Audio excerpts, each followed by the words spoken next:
All right, I'm back.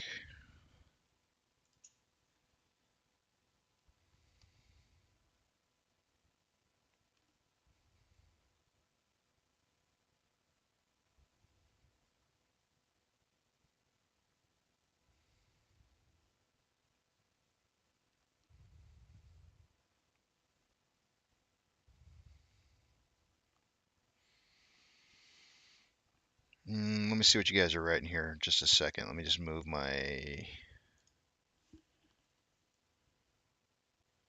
words.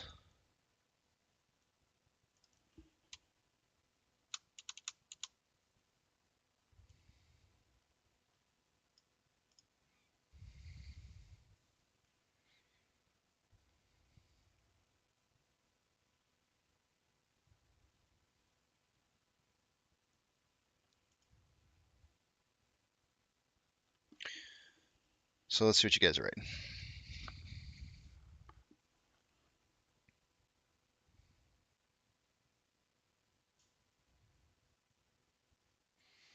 Hayden says, "What are the chances it closes at 17.99 today?"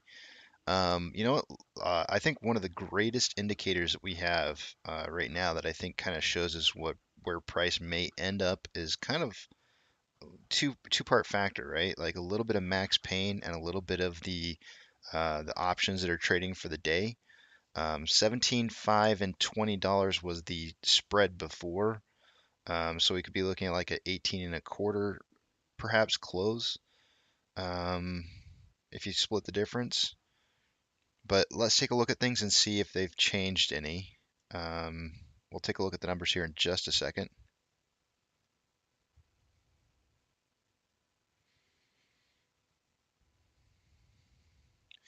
MCon says, "I've got to stop watching YouTubers. I get too anticipatory."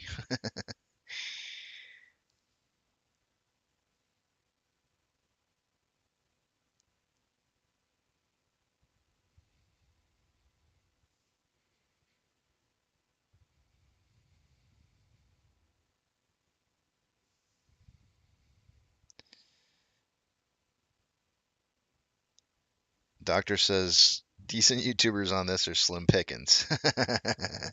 I mean, there's so many opinions out there, guys. There really is a lot of opinions on what's going on out there.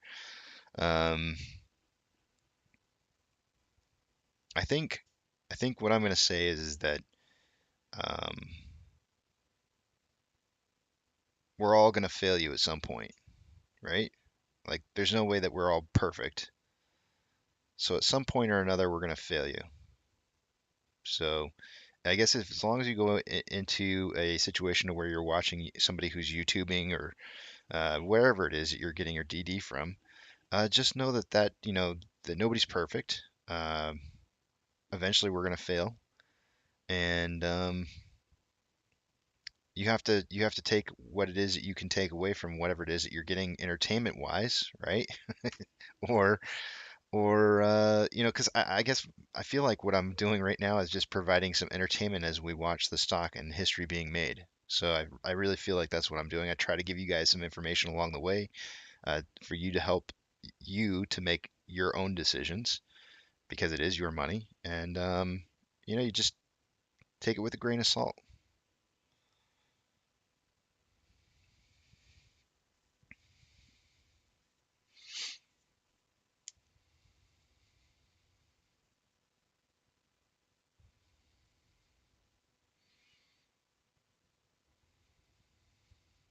Just don't fail you in 2 weeks.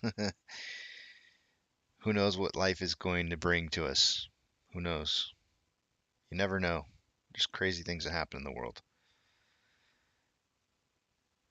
I don't want to make any promises I can't keep. My intentions are to be here, but I can't necessarily say that I can keep up with those intentions. Who knows? Who knows what's going to happen? Life life is like a jump rope.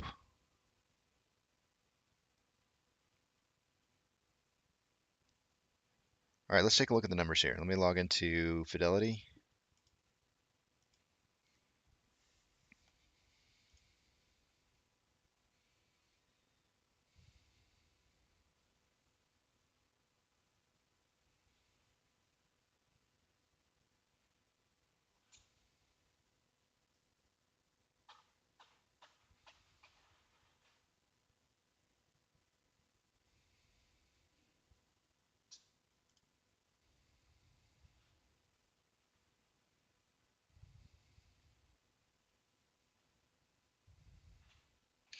All right, taking you guys to the other page. Off exchange 55.05 and 12.54 in the EDGX. Let's refresh it. Uh-oh. I just refreshed and it looks all different.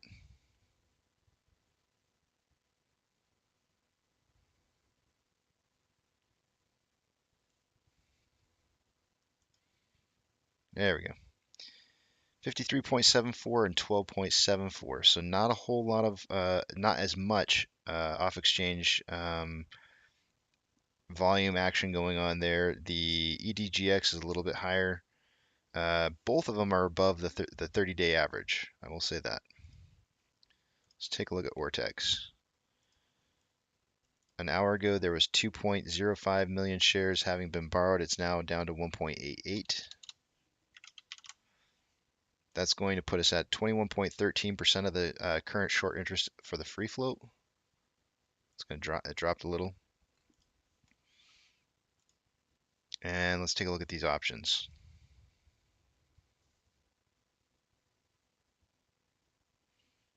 At a $20 strike price,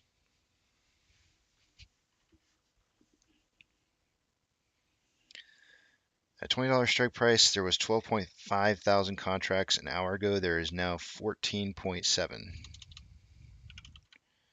On the puts, who are you calling up puts? $17.5, 8.1 thousand contracts an hour ago. There is now 10.4. So still that $2.50 spread, kind of giving like 1875, kind of like this that middle ground. 1875 looks to be the middle ground.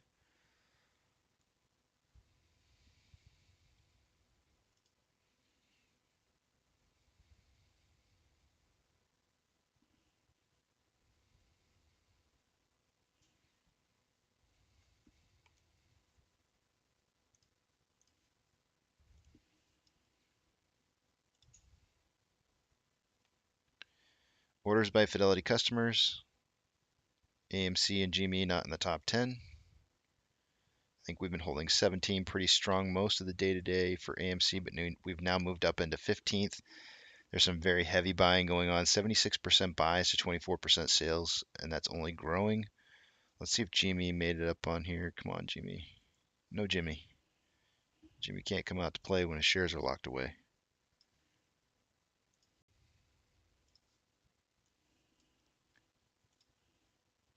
Shares available to borrow. No change. 24.5 thousand contracts are in the money on the calls. 104,000 contracts are out of the money on the puts.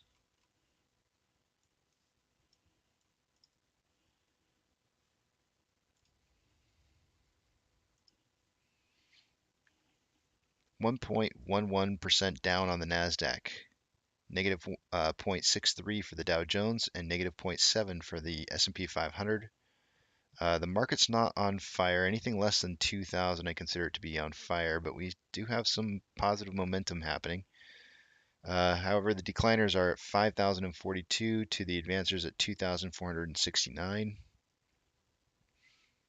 The VIX is up 3.31. IWM is down 0.83. Tesla is down 3.13. Amazon is down 1.55. Cinemark is down 1.46. Doge is down 0.19.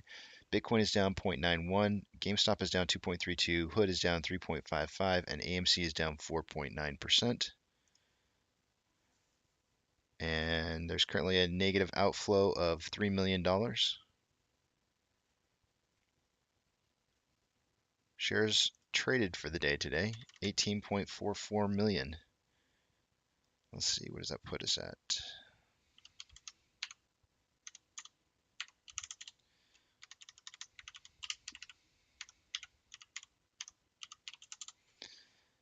Looks like we're on pace for about 43.5 million shares traded for the day today. You can definitely see the drop off in volume since 10:41 Eastern Standard Time.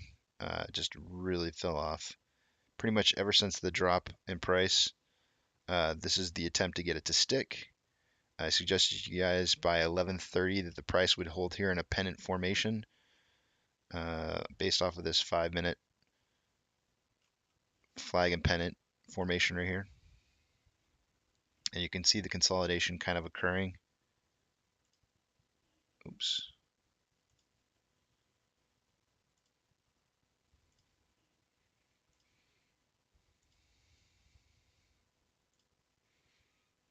And it's giving it that really nice point to where it's going to probably break out going back down again here in the next 15 minutes if I had to guess. Leaving out just the tip. There's your, oh wait, no, I take that back. We're past the time for the breakout. My bad. It was supposed to break out at 11:30. We're an hour. I was looking at my time and not the Eastern Standard Time. We were supposed to break out Eastern Standard Time at 11:30, which would have been about here, and we didn't. We continued to form more of a wedge. If this had been a true flagpole and pennant situation, then we should have broken out right around here, and that just didn't happen. But you can see that there's a very obvious pennant formation, or not pennant, but wedge formation happening right here. Volume is, it looks like volume's increasing and price is increasing and volume is decreasing, which is a bearish indicator. Let's take a look at our trend channel on this and see what that looks like. Yeah, it's definitely pointing towards the top, so it might break out going down here. Regardless.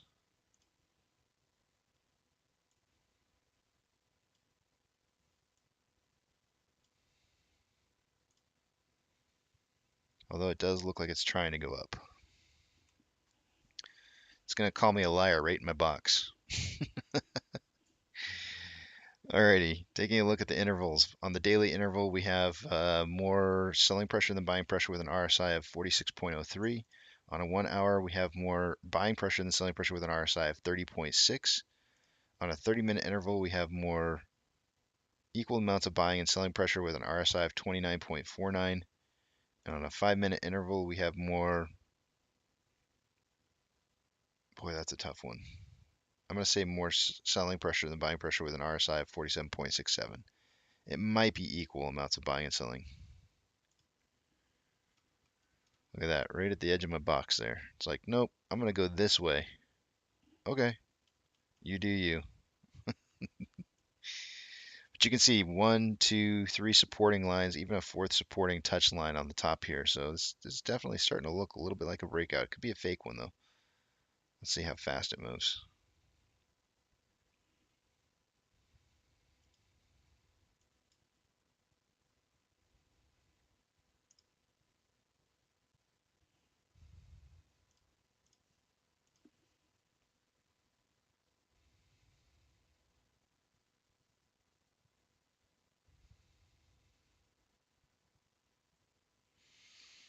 My girl's at home safe, so I'm chilling. I don't know what that means.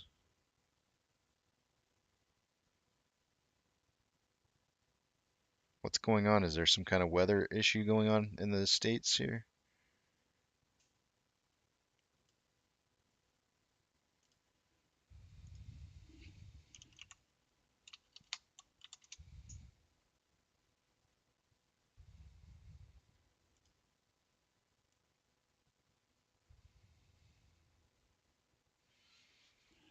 Ukraine separatists announce plan to evacuate civilians.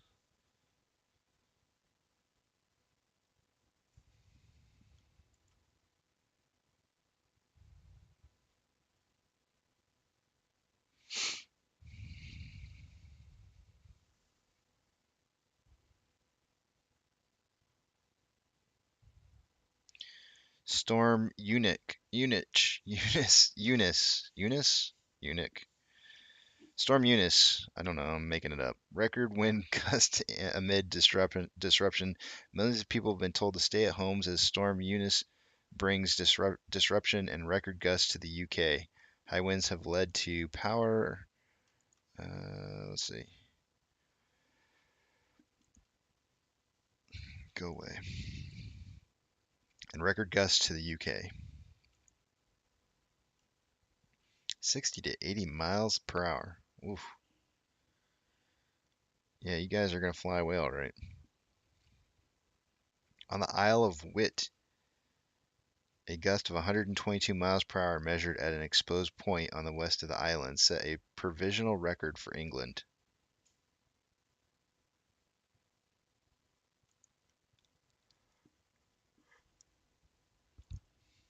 I should play a special song for you guys.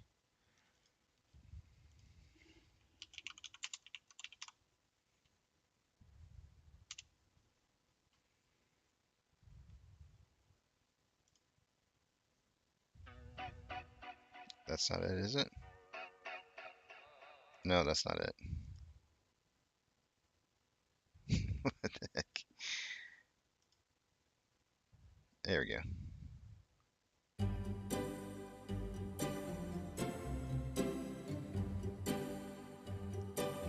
It's all my peeps over there. This one's for you.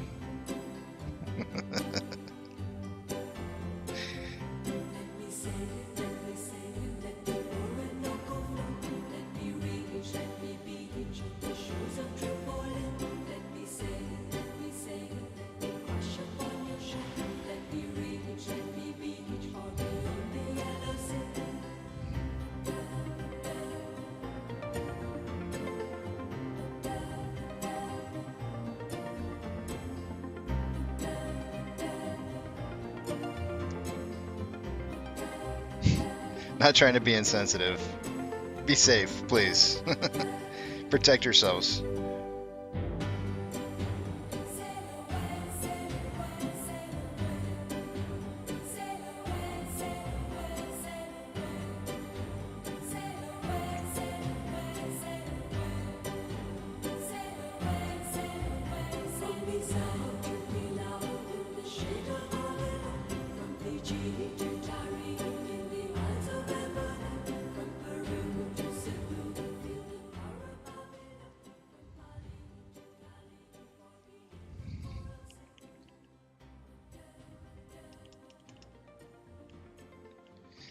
I'm just going to throw this out there, guys. For a long time, I used to think that they were saying save a whale. Listen to it. It sounds like save a whale. Don't ask why.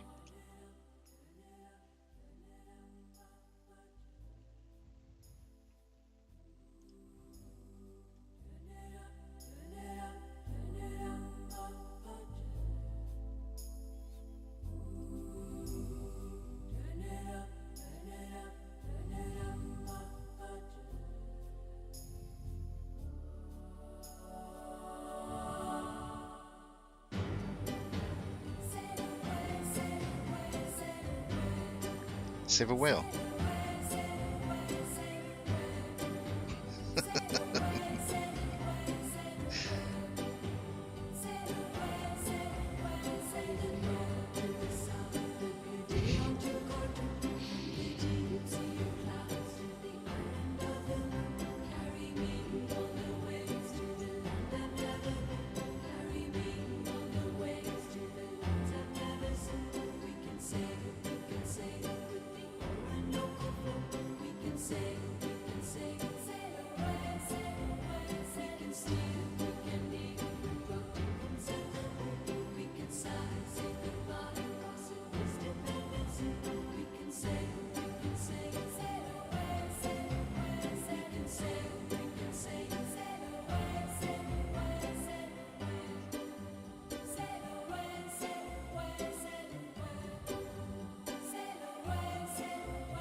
Nah, that was Enya. Stay safe out there, guys. Stay safe. I don't want to hear anything bad happening to you guys.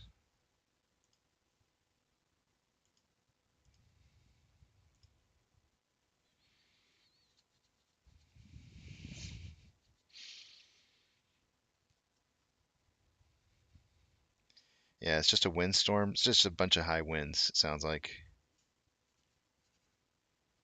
So it's having a hard time jumping out here. So it definitely, I mean, you can see how it broke out here just a tad bit, but it's having a real tough time just taking off on us here.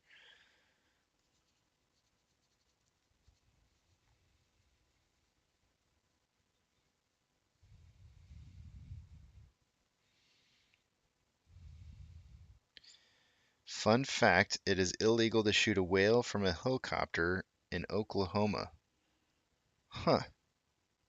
Is there bodies of water that have whales in Oklahoma, or is that just really funny?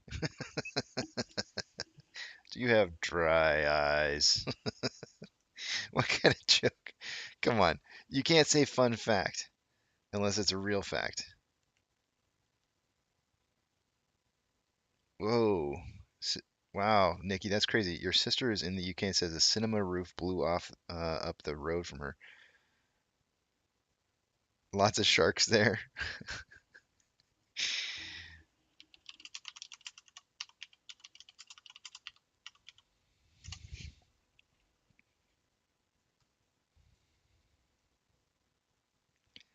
Okay, so it is indeed.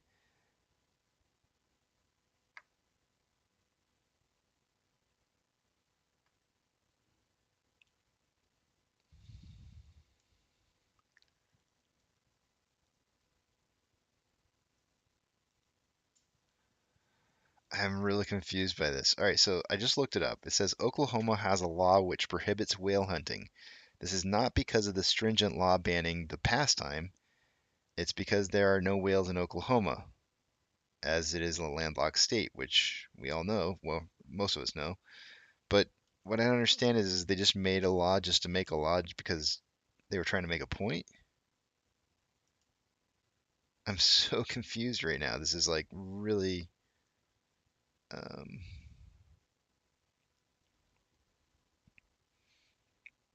I don't understand.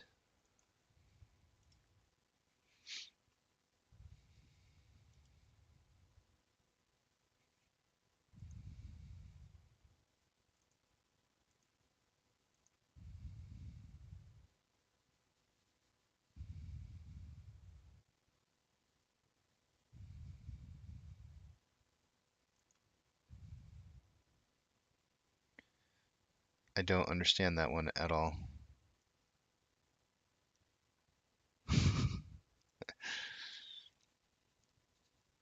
What is the deal with that? I'm so baffled.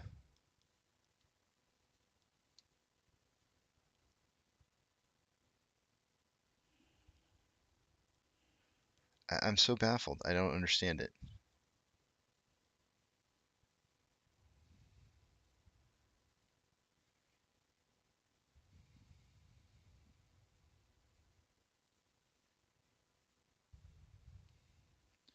It's a state law. It's got to be a state law. It's a state law. How about this one? Another fun fact. It is illegal to feed the pigeons at St. Mark's Square in Venice. This is because the tourist place has a lot of beautiful monuments that could get damaged due to pigeons defecating on them. Moreover, pigeons and their poop could be dangerous to people, as they are known to carry many diseases. Hence, feeding these birds is prohibited in the hope of discouraging them from spending time at the square.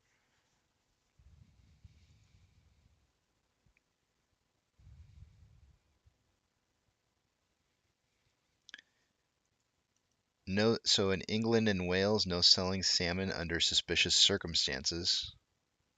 You got that salmon? That's illegal. Just ask me normal.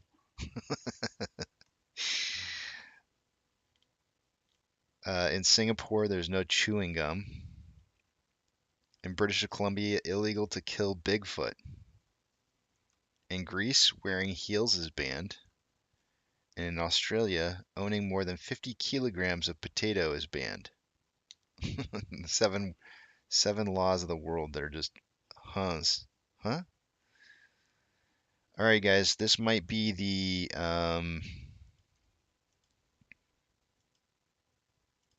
This might be the shoulder.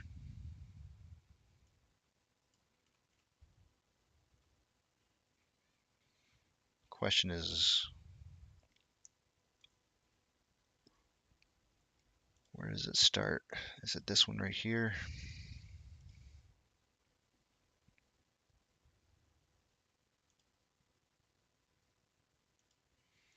We'll see if that's the head and shoulders. We'll have to wait and see how it forms out.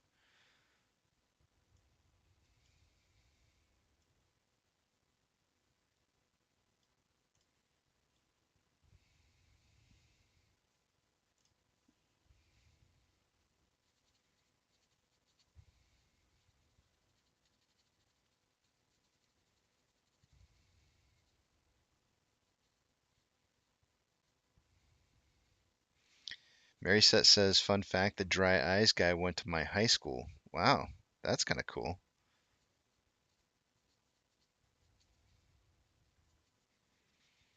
Joe says the cats are totaled.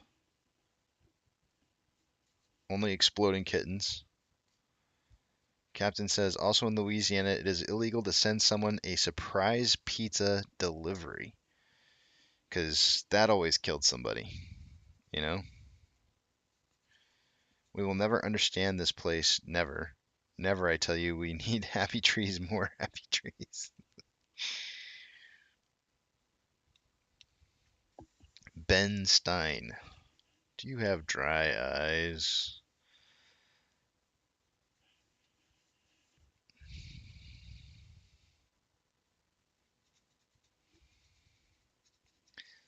You know what scares me more than anything? Tornadoes. Tornadoes. I will live through a hurricane. I will live through earthquakes. But tornadoes? They'll scare the crap out of me. I don't ever want to be involved with a tornado.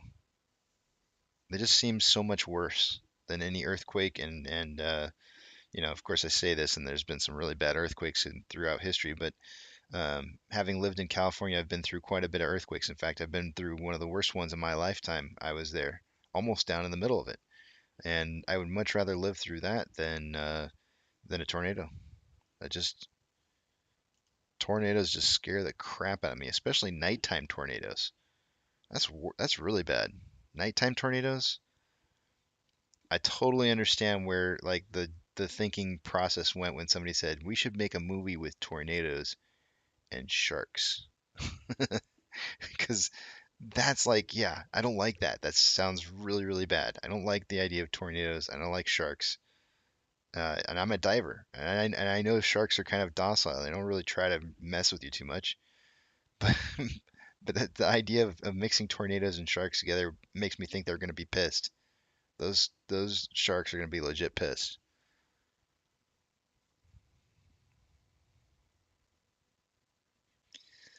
Riptides don't scare me at all, John. Just because I know John. Good to see you, man. I like noticed the tool next to your name. I'm like, welcome, John. John, somebody was asking about you the other day. Someone was like, hey, I went back and I watched your video. Who's that other guy that was in the videos with you? I was like, oh, that's John. Welcome back, John. Good to see you again.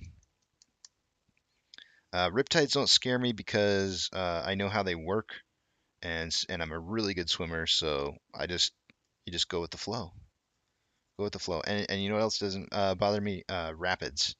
Uh, heavily. If you know how rapids and if you know how water works in general, like you can usually figure your way out of them. You just have to kind of relax. The trick is to not panic. I mean, it looks a little bit.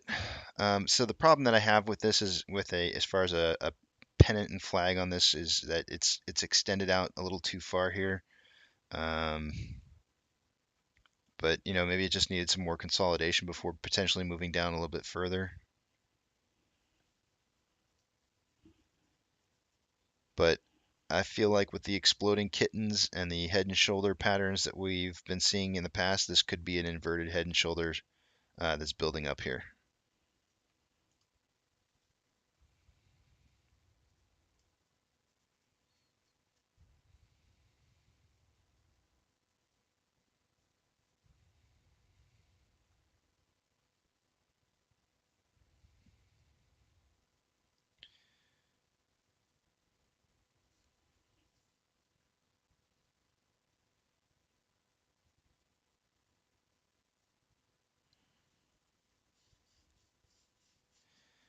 Nikki says, fun fact, you can have two husbands and a love in America. And I have no idea what that means. That seems, that I don't, what does that mean? I need links. You have to show me examples. I don't understand what you're talking about. Money Making Tone says, I've been waiting for Twister 2 for decades. You know, I was really fascinated with that movie. I really was. Um,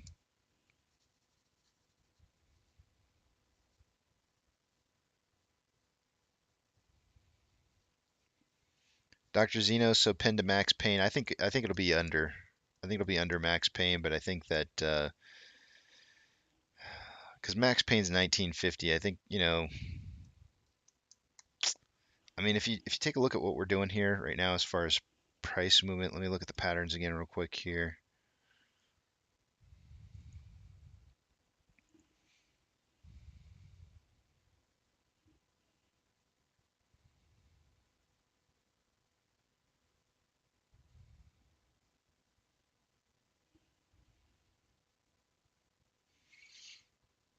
So initially,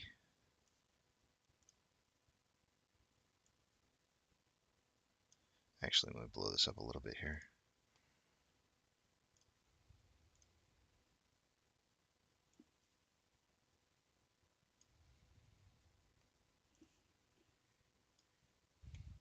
So initially, I was telling you guys that we looked closest to this type of fractal.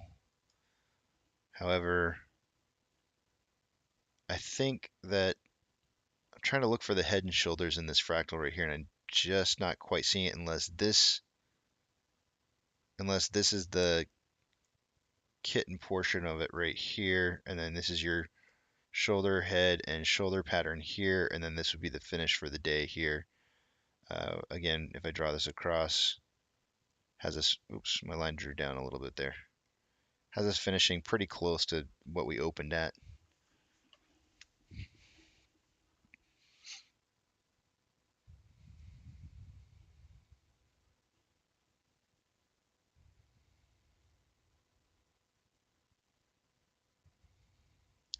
I guess I'm still leaning towards this pattern.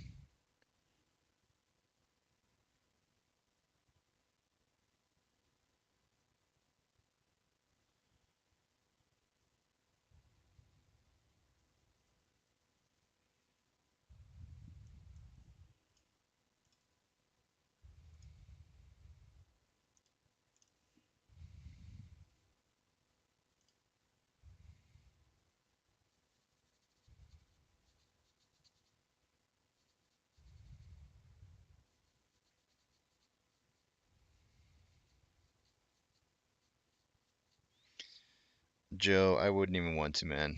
I mean, I really I hate sharks. I hate the idea of sharks. I've never been in water with one, but I've been around sharks before, and they don't really scare me. It's just the idea. I think the whole thing is if you've seen enough Jaws, it scares the crap out of you, and so it doesn't even matter if um, I don't know. I think if I had to choose between an encounter with a crocodile versus an encounter with a shark, I think I'd rather go with the shark. Because I legitimately believe the crocodile is going to go for you like 9 times out of 10, whereas the shark's going to leave you alone probably like, for the most part, probably he'd probably mess with you like 2 out of the 10 times. Maybe not even that much, maybe less.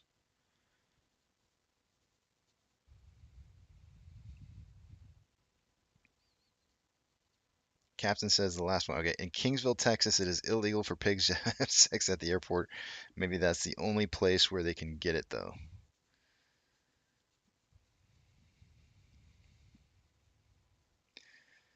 Most hurricanes that hit the United States start in the exact same location. What? Are you serious? Come on. I'm gonna have to look that up, Mary said. I'm gonna look that one up later.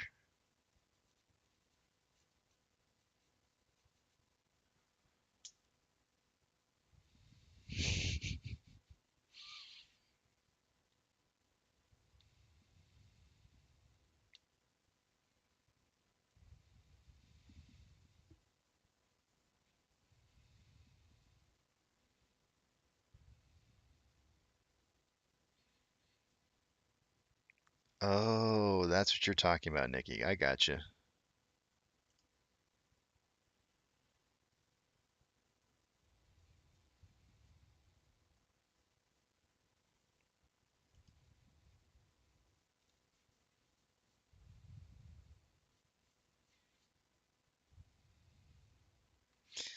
I mean, it's terrible. It's terrible, Remtac. It's just that they put a fear, since, I was ingrained with the fear of sharks from a very young age, and I didn't become a diver until later. You don't really like, I don't know. I'm not sure what's worse. So I'll tell you two different experiences that I've had. Um, I went diving in off of Hanama Bay in Hawaii, and weird sensation because you could see, I don't know, if I had to guess, I could see probably like 50, it seemed like 50 yards in any direction I looked. It's like I could turn my head in any way I wanted to look and I could see 50 yards.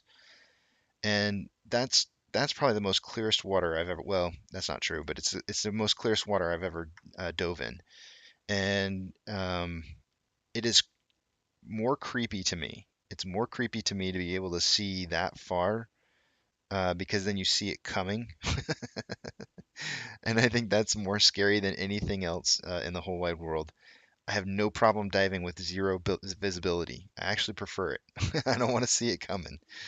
And so uh, I've was in some lower visibility on a dive with my son, and we were swimming up on we were heading to a location where there was supposed to be something submerged underwater, and I had never been there. He had, so he knew what he was getting into, but I had never been there before, and the object was anchored to the ground, so it was like kind of suspended a little bit above in the water, and I didn't see it because of the way that I was swimming. I didn't have my head tilted straight up. I had my head kind of more angled more downwards, and the we're this is a lake dive, mind you, right? There's nothing in this lake that's gonna hurt me, but the object hit me in the top of the back of the head, and that scares you. I don't know what it is, but it scares the crap out of you when something touches you like that, and kind of gets your heart pumping a little bit. But Jaws has definitely made people more scared than they need to be of sharks, that's for sure.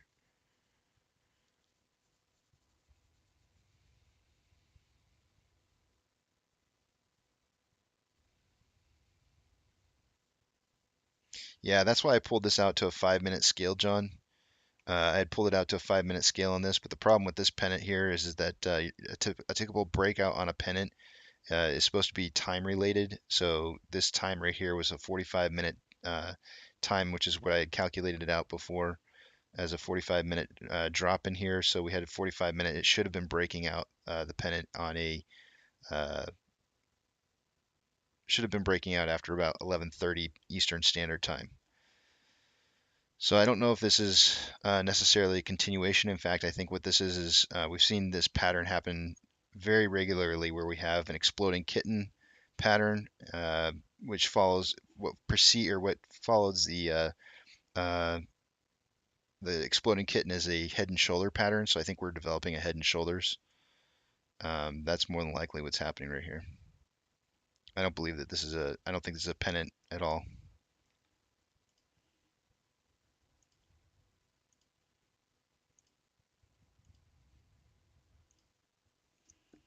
And exploding kittens is definitely my terminology, accepted widely across the board in the community. Alex can back me up on that one. I think even what is it, Booksy that uses kittens?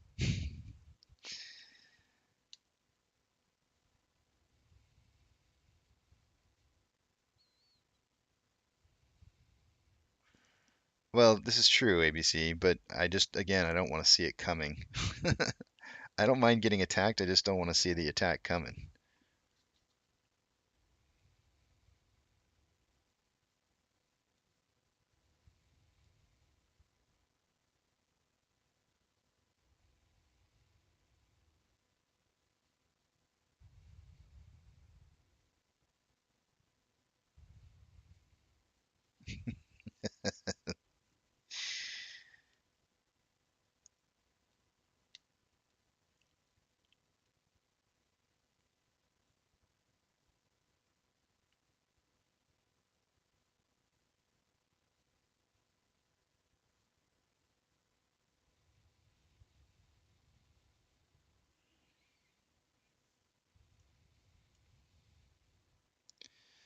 So let me adjust this here just a tad bit, and we'll figure out where our head and shoulders is gonna take us here.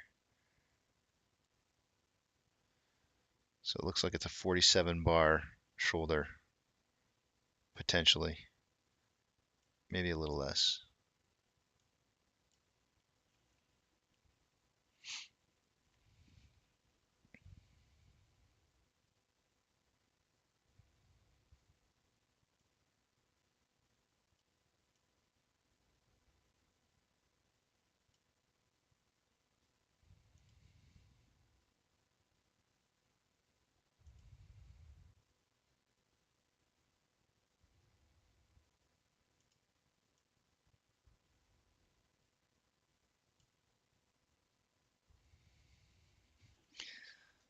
Where is my... Oh, there it is.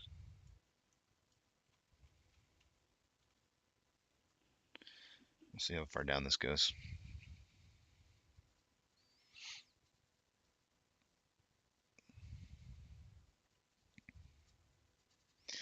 Yeah, that's kind of a weird one for me, Remtac. I've never really thought about that before. I actually have a fear of heights, but I've never had a fear of like swimming over the ledge of like a shelf. It just doesn't like just bottomless underneath me doesn't scare me at all, I guess. But I can understand the fear though.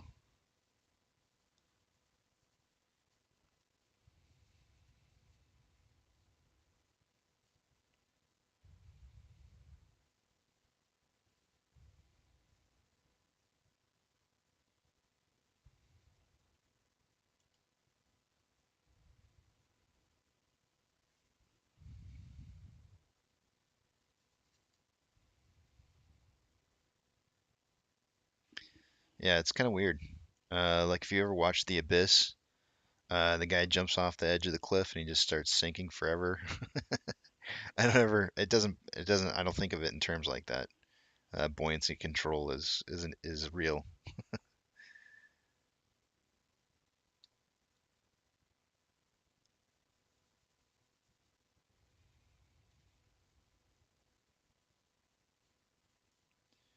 U.S. said Russia had likely amassed as many as 190,000 troops near Ukraine's borders, significantly raising estimate of the buildup from the New York Times.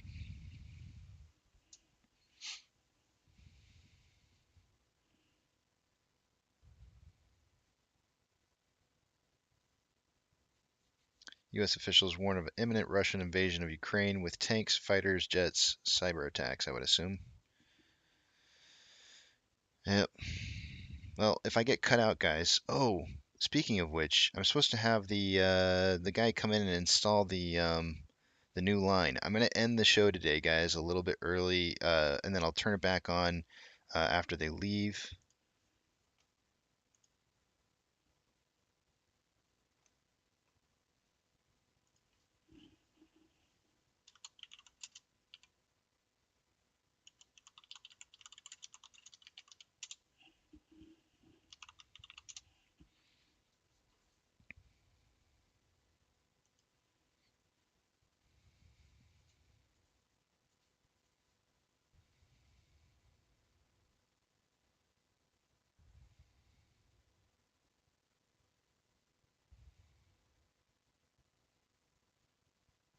GD's out drinking margaritas right now. He's like, I got this. Nope, no fiber optics. No, but it is Suddenlink. It is Suddenlink, and they're promising really high speeds. So we'll see what happens. I'm not gonna bank on it. I'm definitely not gonna bank on it. We'll see what happens.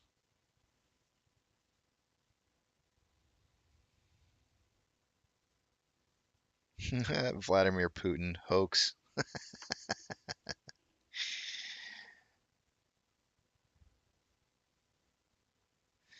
Yes. Let's see. James says Citadel under investigation. Any word on this? I haven't heard any word since the morning post that I put up, but I can certainly supply that. Let's see what we got here. I think this is my favorite. This is my favorite. Hold on a second.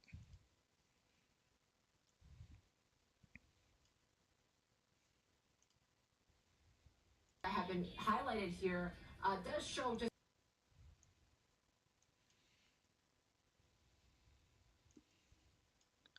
This is one of my favorites right here. scoop on the latest when it comes to Morgan Stanley and that block trading probe. We are hearing here that now the DOJ is seeking information on executives at Citadel, Element, and others. They have names that have been highlighted here. Does show just where the scope of the probe scoop on the latest when it comes. Yeah, so that one's a pretty good one. Then there's also this Morgan Stanley relationship across Wall Street snared and probe article that came out, and then also the FBI raids short sellers. So all really good information. Federal agents have raided the offices and homes of prominent short sellers, seizing evidence of possible market manipulation. Agents seized computers from the home of Andrew Left of Citron Research, a prominent GameStop Corporation short seller. Melvin Capital Management LP, another short seller of GameStop and AMC Entertainment Holdings Incorporated, is also a target of the investigation. The Department of Justice is investigating possible collusion between hedge funds and research firms. Short selling hedge funds sometimes write research reports and then hand them to research firms to publish as their own. When the report comes out and the stock tanks, the hedge fund makes a tidy profit while obscuring its connection to the report. Some very interesting stuff going on here. So I can provide the link to this if you want to see it, read it further.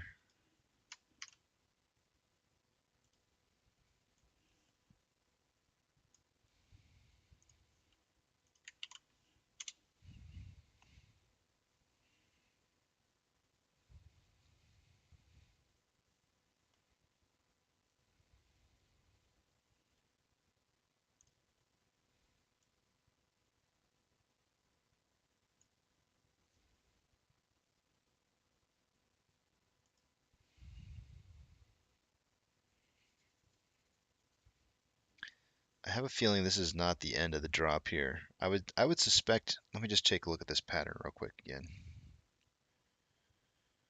Where is that?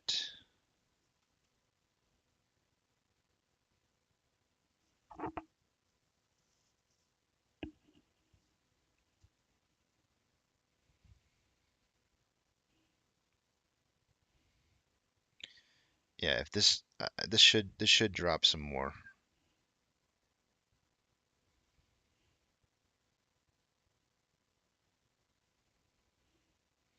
It looks like there's going to be at least one point that's going to try and spike out. I don't know. We'll have to see how it plays out.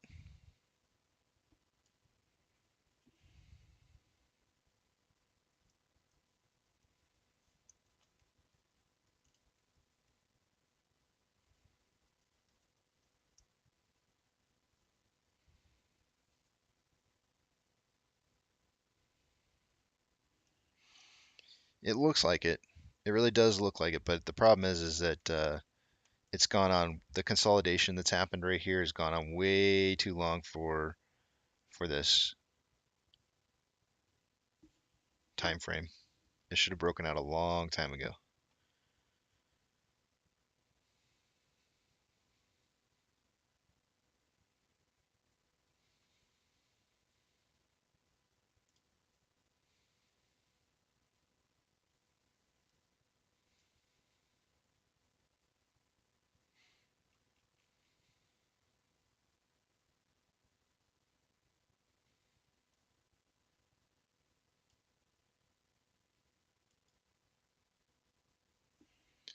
I never took a look at that.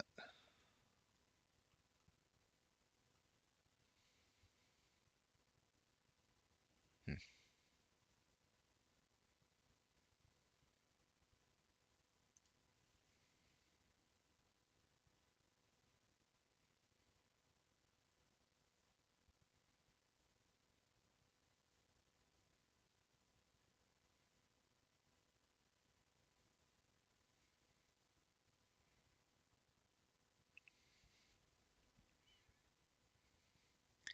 GD says, dude, I was about to be sent to a rubber room if I didn't get away. What is that? I've never heard of a rubber room before. What is that?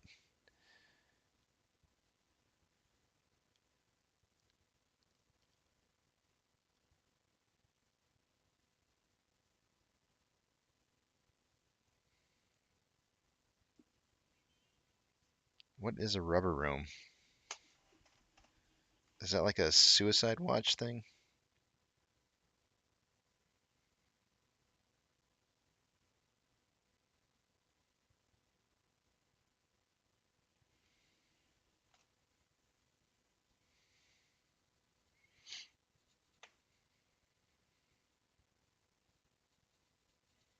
Yeah, but I thought the crazy rooms were just padded. I've never heard it considered as a rubber room, though. Padded, yeah, but not rubber. What the heck, man? You want somebody to bounce themselves to death?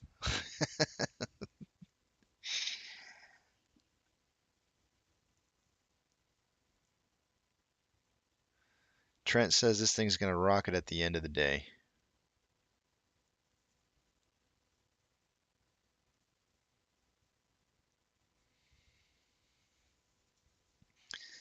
AP, welcome back. I'm gonna give AP back his moderator status here.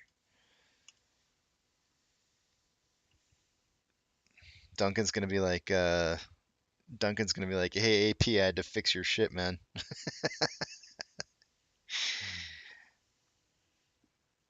It was pretty funny yesterday. We were laughing pretty good.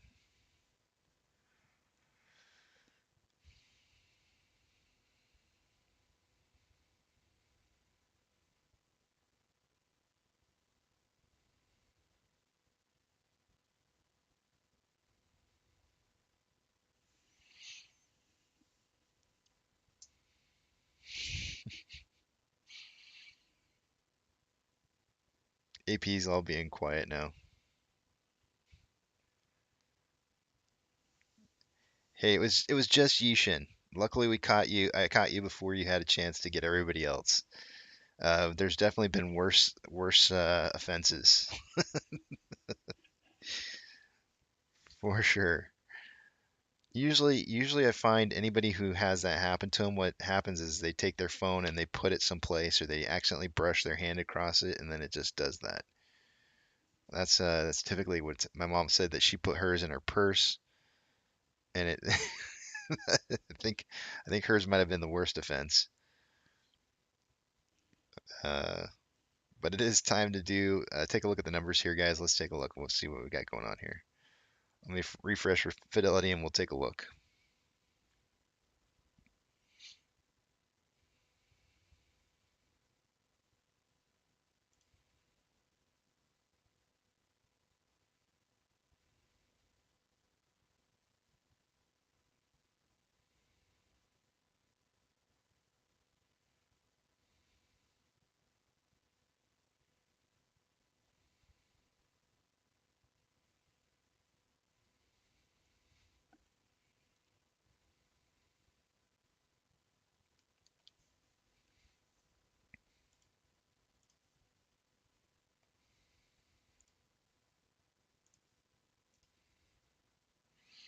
All right, taking a look at the off exchange here, 53.74 and 12.74.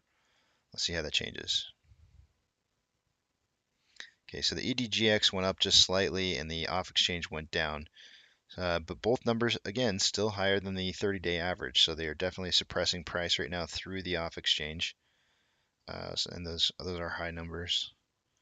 Taking a look at Ortex data here, an hour ago there was 1.88 million shares on loan, or borrowed rather, I should say. That has changed to 1.94.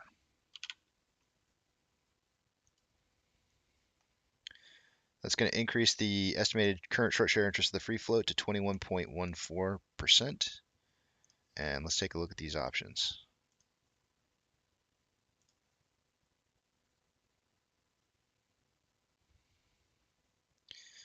At a $20 strike price, an hour ago there was 14.7 thousand contracts. There's now 16,000. And on the puts,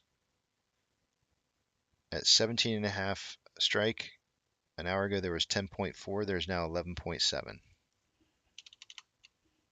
So no real change in the options. Still kind of signaling for like an 18, what did I say, 1875 close.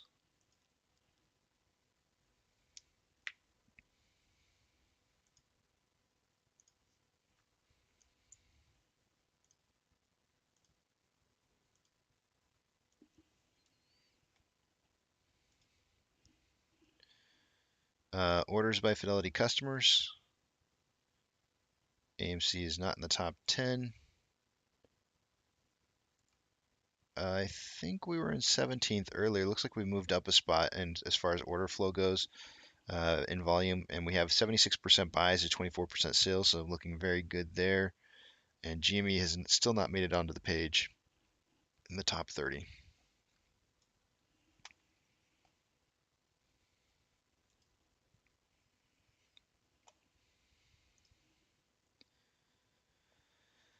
Oh, I almost forgot Stonko Tracker. What am I doing? I remember forgetting this lately. No new shares borrowed.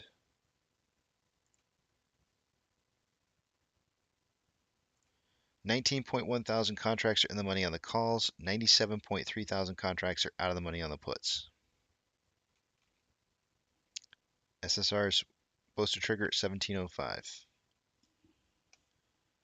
The NASDAQ is down 1.59.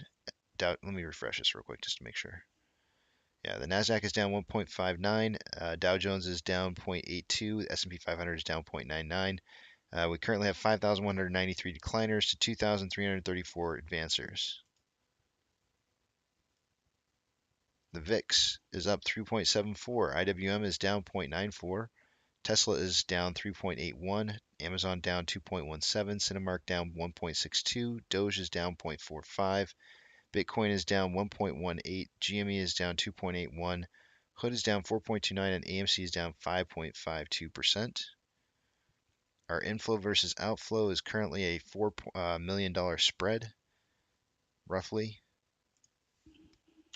Shares traded for the day-to-day. Let's see what kind of pace we're on.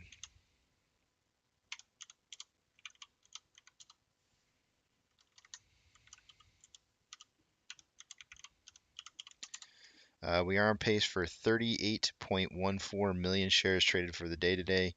I suggested in the morning that it was going to be somewhere between 30 and 50 million shares. So we're definitely on the right pace. It is slowing down still. Let's check out and see. Normally they try to get this down under 60,000 shares a minute, which they definitely have it underneath. Price can move in either direction right now very, very easily. Let's take a look at that volatility. Super not volatile. Pinching down to nothingness.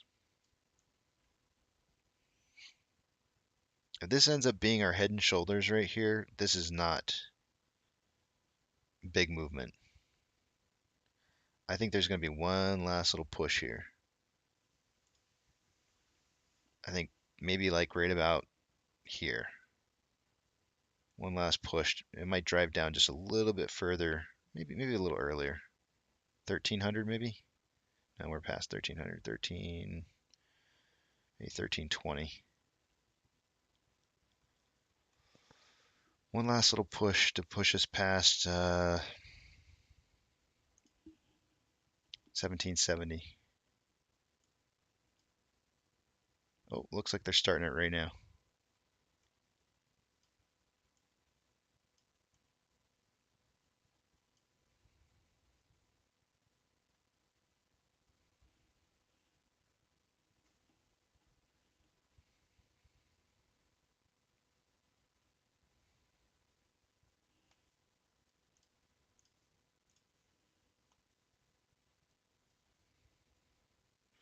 Hey, you're welcome, AP. Monty says, I want to be a shill for a little while.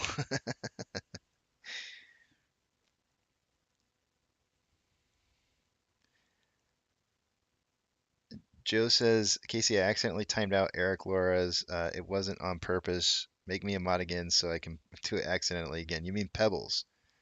I do believe you mean pebbles.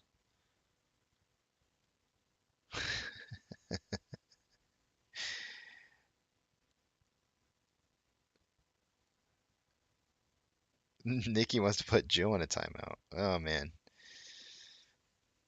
You guys, why are you so angry? Why are you so angry?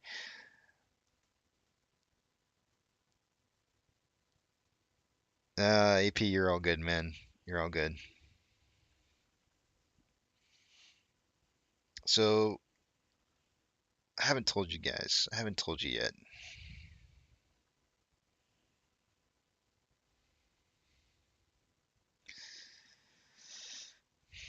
I haven't said anything about this yet today, AP. I haven't said anything about it.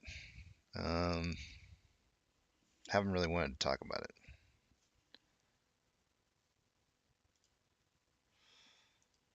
Get my camera on here so you guys know I'm being real. So, I'm thinking, my wife and I had a talk last night, and she wants me to keep doing the channel. She wants me to keep doing the channel. I think it's time for me to start making some money. So I'm thinking I'm going to perhaps do like shorter videos every day and actually get a job. I'm thinking. Um, this is still kind of up for debate. Um,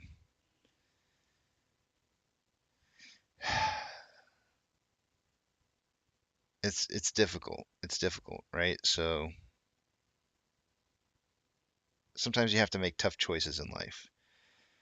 So I think it would be best for me to find something where I can work from home and then maybe able to do like uh, short videos on like breaks or whatever. No, guys, I'm not going there. No, I'm not, Monty. I'm not. I'm walking away because more than anything, I'm not doing that. I've promised you guys I'm not subbing.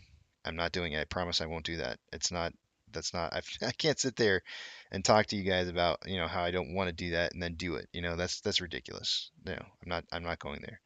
The decision for me is that I need to step to the side and do something that makes some money on the side, but I can still keep doing this. So, like I can balance. I should be able to balance. You just won't get me 24/7, or I could leave the stream on and, you guys can still have the information, won't be updated regularly. But if I can find something where I can work from home and I can regularly update, I could keep the stream running, and anytime something crazy happens, I could just pop on, or I don't know. We'll see. But Nikki says keep doing lives. Yeah, I'm telling you guys, my wife said the same thing. She said the same thing, like keep doing it, but it's it's it's getting to that point, and I'll tell you why I said this. I said this because somebody just said something to me just recently that you know I'm in the same boat. It's time to make different choices.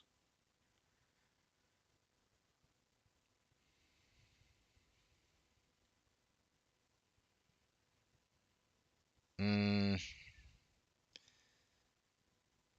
we'll do that, Lisa, but I'm not gonna ask for payment for that. So me and AP, we've already talked about that before. We're gonna do a video where we talk about, what to look at for stocks when you're looking at them, and it'll be free. It's not gonna be anything I'm gonna charge for. So, because we like doing it, it's fun. It's fun to talk about stuff like that.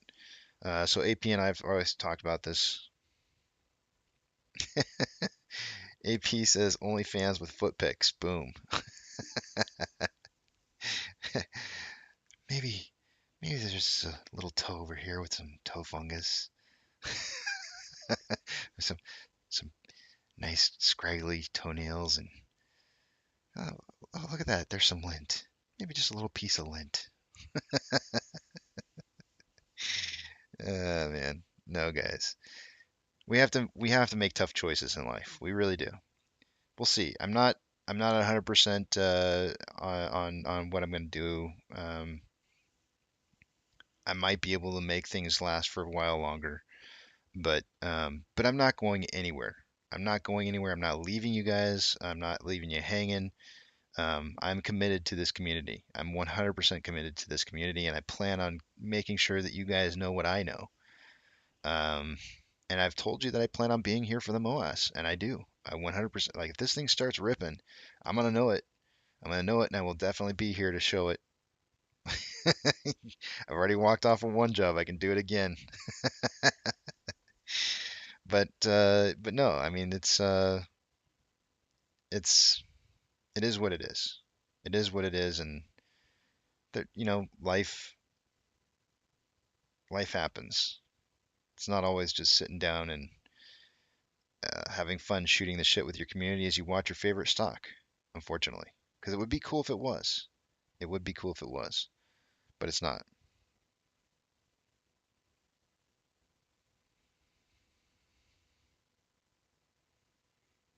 Sell hot dog water so people can freeze them and put them in guest drinks that they don't like. No, I'm not. You guys don't understand. Like, you keep throwing suggestions out that requires me to make money off the community. I'm not doing that, guys. I'm not going down that road. I'm just not. I'm not going to go down that road. I promised, and I'm not going to go back on my promise. So it's not going to happen. But I can still make this work. I really can. I believe that I can. So, but I'm just telling you guys, if I'm not bailing on you. I'm not bailing on you, but it is important for me to talk about it with you, right? Because if I don't talk about it, if I'm not honest and upfront with you about, what's going on in my life, then how can you trust me? So I've got obligations. I've got obligations to fulfill, and I've got to figure out a way to fulfill them. So um, that's me in a nutshell. So the questions are probably like, um, Al from Boston, geez.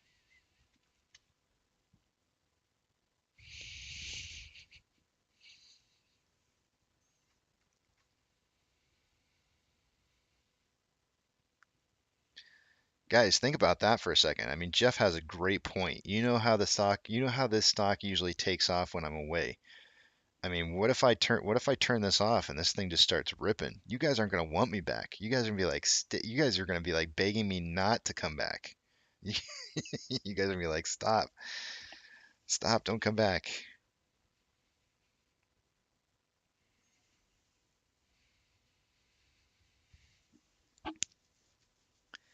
I'll tell you what. Let me tell you about my five whys. Let me tell you about my five whys.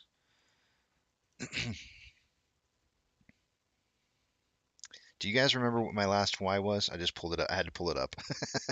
I had to pull it up. But my last one was, as humans, we desire community, right? I've got a great community here. You guys are awesome. I think you guys like hanging out. Um, I think we all like what we have going on here. So, but I think that there's more to our story, right? There's more to our story. There's more to our community in the future. I've already told you that we have a place to go to after this is done. I believe there's more epic things for us to do in the future. So, in order to gain your trust now for the future of our community, I have to do what's right. And I hope you would agree with that. So, and I would hope that you guys would support me in the idea that me doing the right thing is the right thing for the community, right?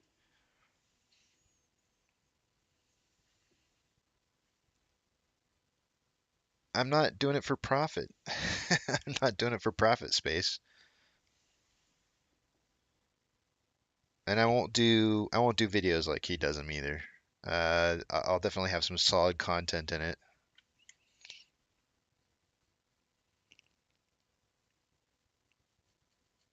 We'll be okay, guys. I promise. We'll be okay. It'll work.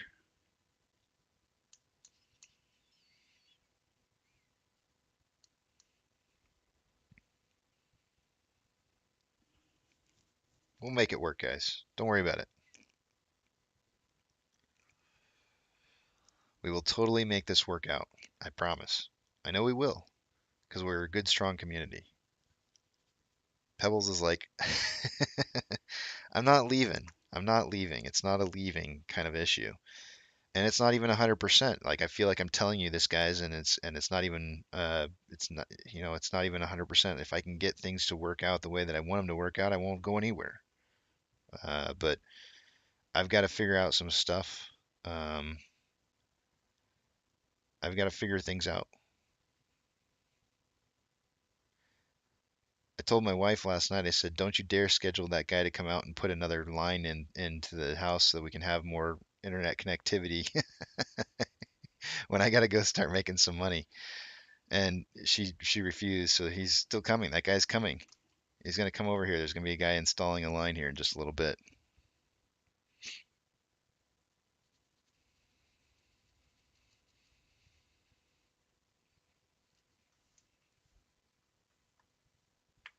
We'll be okay, Nikki. We'll be all right.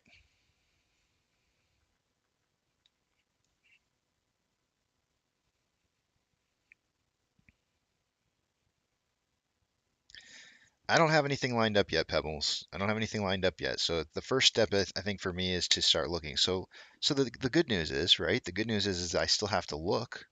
And once I do find something, it's going to take some time, right? So I still got time here. I'm just kind of giving you guys a preemptive notice of, what the future may hold for me. So, that way you guys are prepared. If one day I tell you like, okay, guys, I start my job on such and such a day and you're going to see a little bit less of me, it's not that big of a surprise. I always like to make sure you guys are aware in advance. Nope, it's not going to happen, Nikki. It will not happen.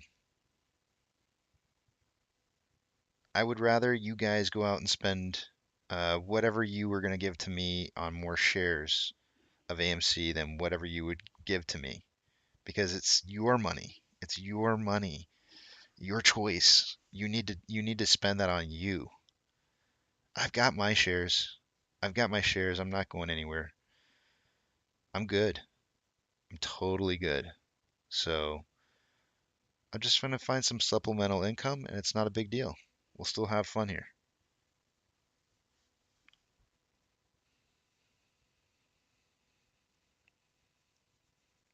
No, no job offer. Not yet. I haven't even started looking. This is like literally like a yesterday decision. It was a yesterday decision, so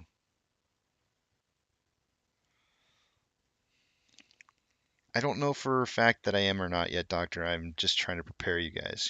There is a possibility that I have financial obligations that I need to start taking care of. So, um, I need to do something. I need to make a little bit of a change. I need to make a little bit of a change.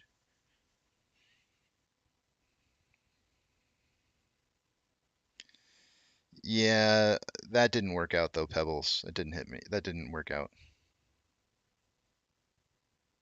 Yeah, see, yeah, Jana's got it. A little bit of work, a little bit of YouTube. We're all good. It'll be okay.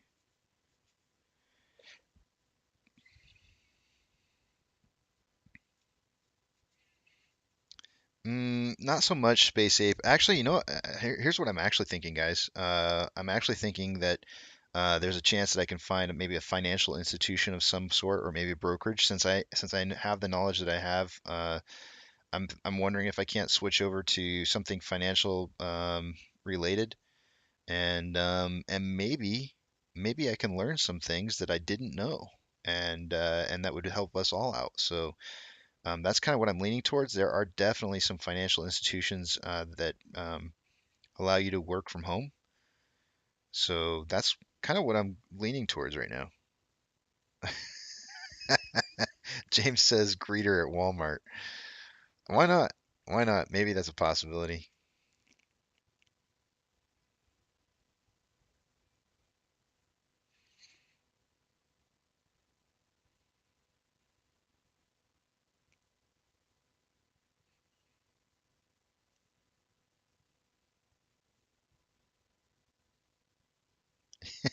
Joe. Come on, Joe. I know you better than that. Yeah, see, I might be able to get a job with Fidelity, or because I've been a member of Fidelity since 1998. So that might be an opportunity right there. I mean, if I've been a member of Fidelity since 1998, that maybe might work out really well for me. I feel like I can talk well, somewhat decent. So, if it's customer support that I have to do on the side from home, that's beautiful. I do a little customer help on the side here. I can talk to you guys still at the same time. It's not a big deal. I can do multitask. It works. Citadel might be hiring. Man, that's funny.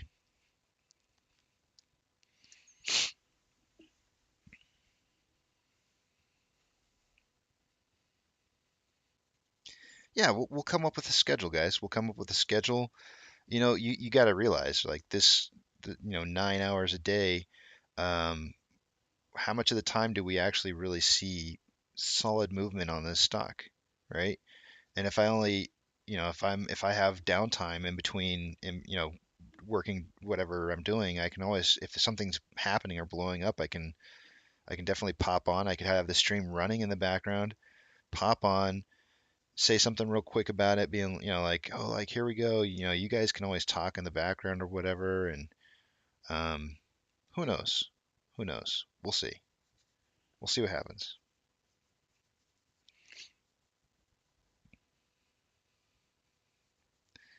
Janice says robbing a bank straight up is honest work. Uh, oh man, Jana, those carnitas were so good. They were so good.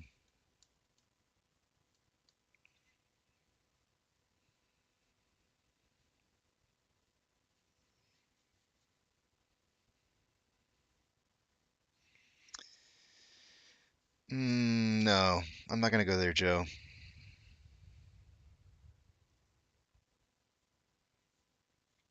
Yeah, see, AP knows what he's talking about there. Guys, I have to tell you, this pattern is really, really forming out a lot like what we see right here. I mean, look at this little hump right here. Look at that hump right there. Guys, don't get depressed. Don't you guys dare get depressed on me. Don't you dare, because I need your support. I need your support more than anything. Because this was a dream of mine. This was a dream of mine to be able to consistently like uh, document the history of this entire thing as it's happening. So that's kind of why I would just leave the stream running, just to show continuity in data collection. But so I need your support more than anything, guys. No, more than anything, I need your support to do whatever I choose to do. My choice, my money, right? I tell you, it's your choice and it's your money. You need to support me in my choice and my money. Sound good? And we're not going to mix the two. We're not going to conflate issues because yours is yours and mine is mine. We're not going to conflate them, but I need your support or else it'll be difficult for me. And then AP sat here and said, late night follow-up videos from you would be amazing to provide for the community. Yeah, it's awesome.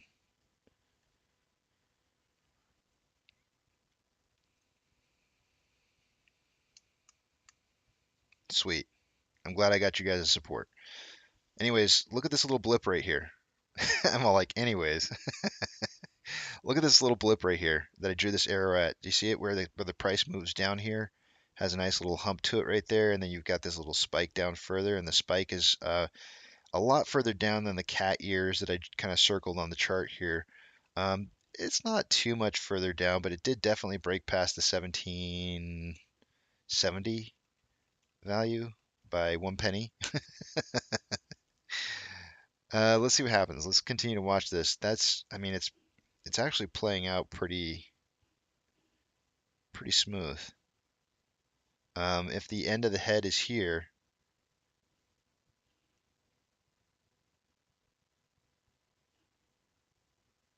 I don't know. We'll see what happens.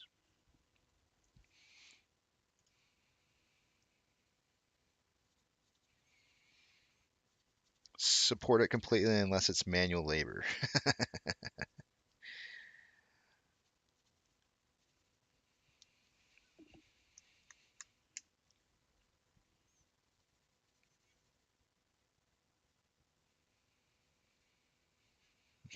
Dog walking.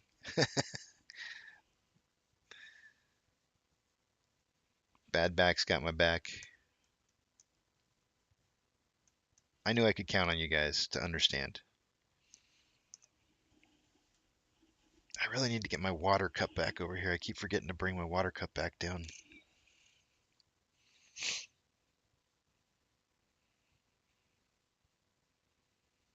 Oh, heck yeah. Am I not following you on Twitter? Oh, absolutely. I need to go every once in a while. I go through my follow list and I try to follow every single person that's following me just because I think it's important. I figure if somebody wants to hear what it is I have to say, then I should probably return the favor.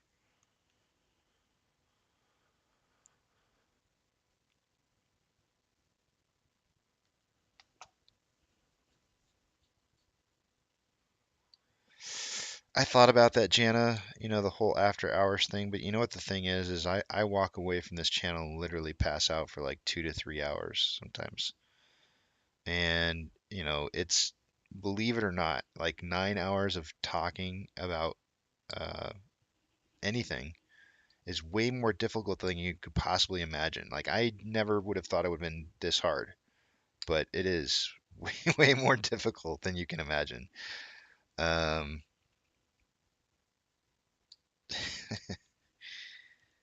so yeah, it's tough.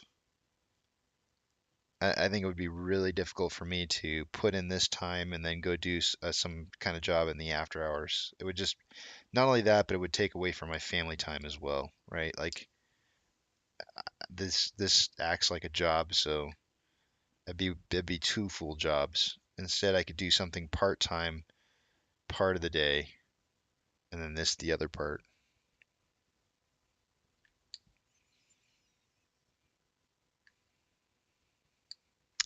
Money, I want to be very clear, those aren't my charts. Those are not my charts. I'm in a Discord with somebody who's been charting the fractals, and I really kind of like the work. We did a little bit of a collaboration on um, some of the timing issues that we have. Um, Specifically, my 7 a.m. pokey stick of volume. And I'm not sure if he worked that into his fractal pattern or not, and how the timing works. But I think he definitely supports the idea that there's a timing system built into that 7 a.m. pokey stick of volume. So he supplies those charts every single morning to the group, and so I'm just reporting to you guys what it is he draws up. I've already asked him to come onto the show to talk about it. There's prevention of that happening for a reason, so that's not going to happen. But he's got a write up that he's going to do.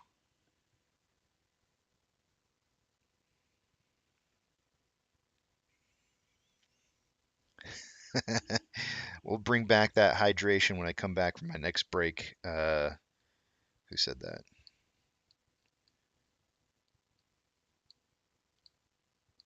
The high life with Jeff said that. Juicy Trades is coming in here. No, nope, big nope.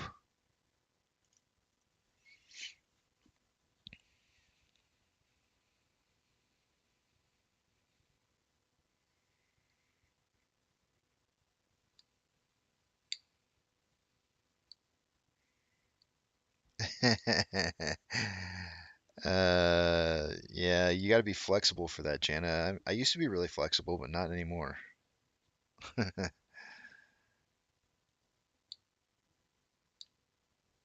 Here's my question.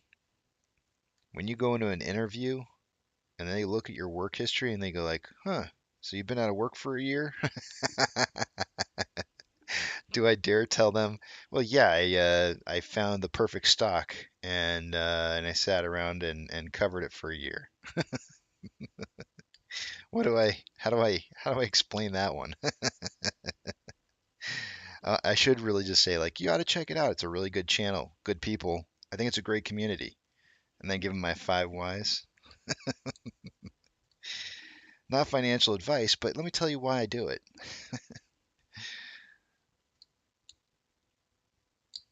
Give them my 5 whys, my golden rules.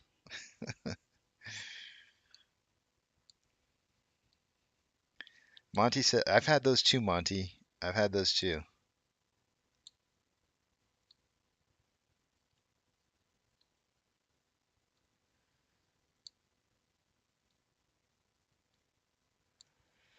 Yeah, that's what I'm thinking. I think that's what I'll do. I might have to get letters of recommendation from you guys, because otherwise, maybe that will be the only thing I ask from you is getting letters of recommendation. Because they'll be like, yeah, but I mean, you run a channel, but how successful were you? And I'll be like, well, we're all still holding. I think that's pretty successful. I don't know.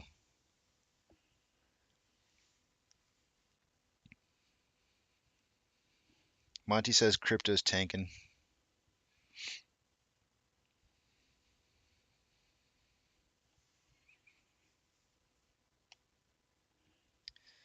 Well, I'm glad AP was here for me to announce it because I actually broke the news to AP last night. Well, I kind of broke the news to him last night. I didn't really tell him what was going on, but I told him what I was thinking.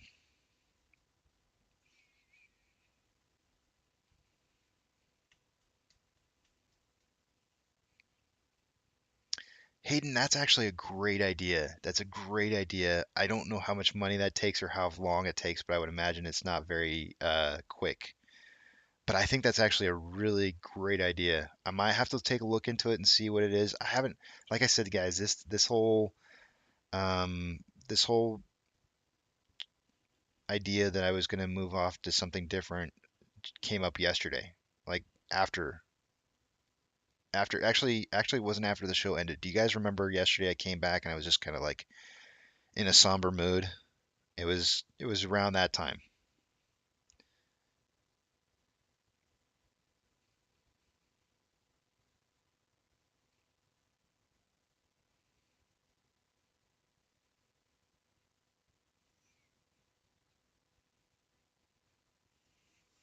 But yeah, I think that's actually a really good idea. Because I'm all about bettering yourself.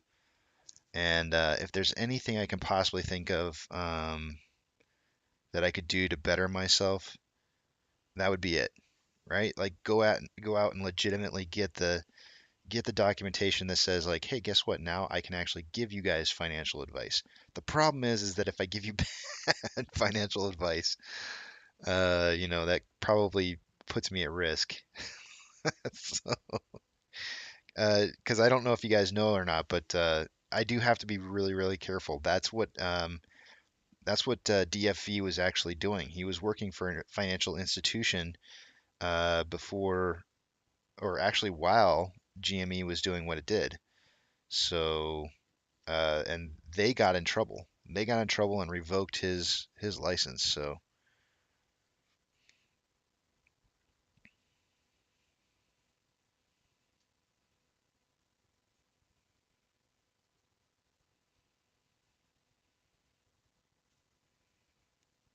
2 weeks. That's why, doctor. I know why. It's 2 weeks before I even have a chance to do anything. It'll, and then it'll just be like, okay, never mind.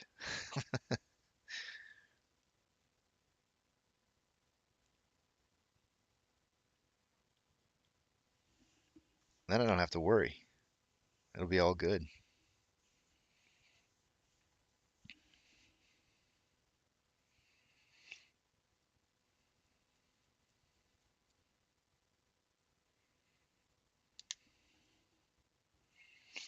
Yeah, I'm really looking. I kind of tend to agree with Nikki. I'm kind of looking for this to get down to that 30 or 20. Was it 29 range? I feel like it just got extended out a little bit here, but I'm really looking for it to get down to that 29 range on Bitcoin. And if it does go that low, it could potentially go lower. Potentially.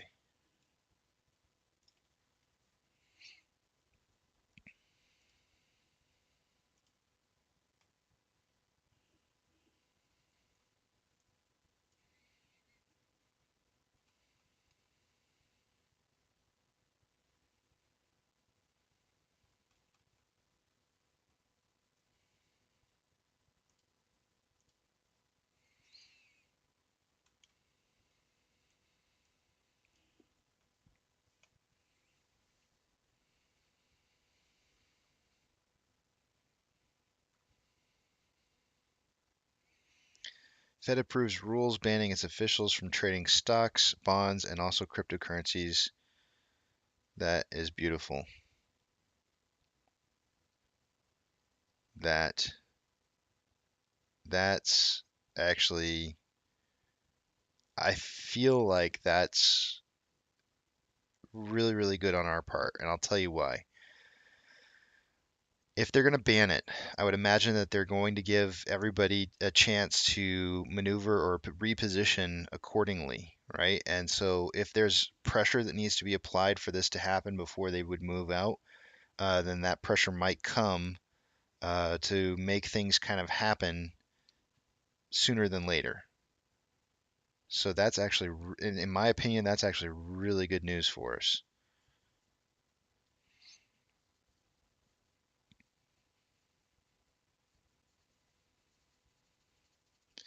Let's check it out. Mary Set, I love it. I love that you just said exploding kitten more than anything. Oh, yes. I mean, I don't even have to zoom in on this. I can definitely see it. Let me just make sure you said the right February 12th.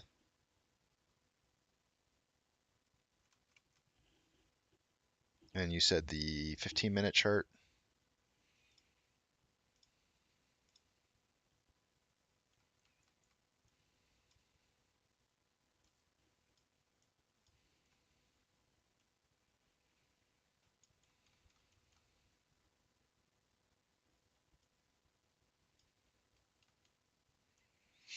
Let me just make sure I see what you're seeing here.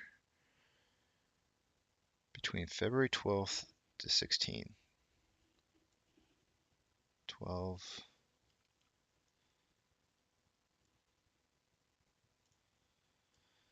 If you're talking about these two right here, I don't see it.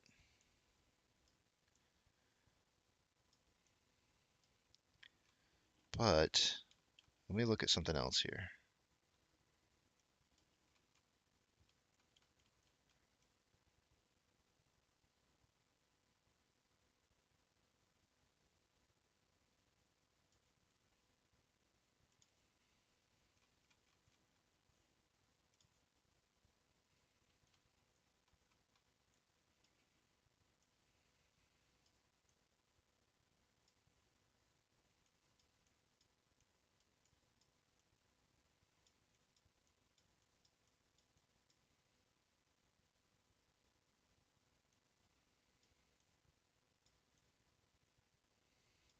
Let me look at one more time from your 15 minutes.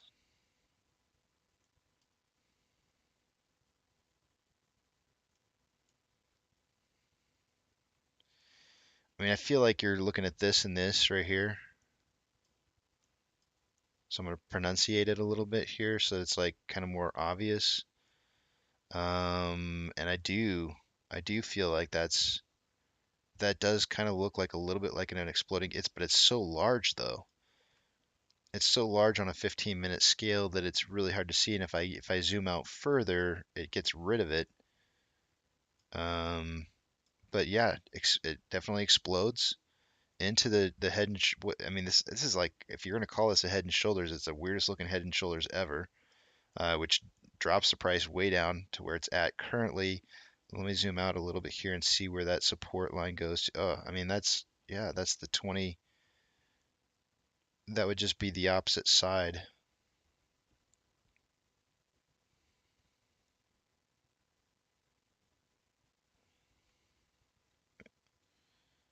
Yeah. There's your move back down to 37. There's your move back down to 37.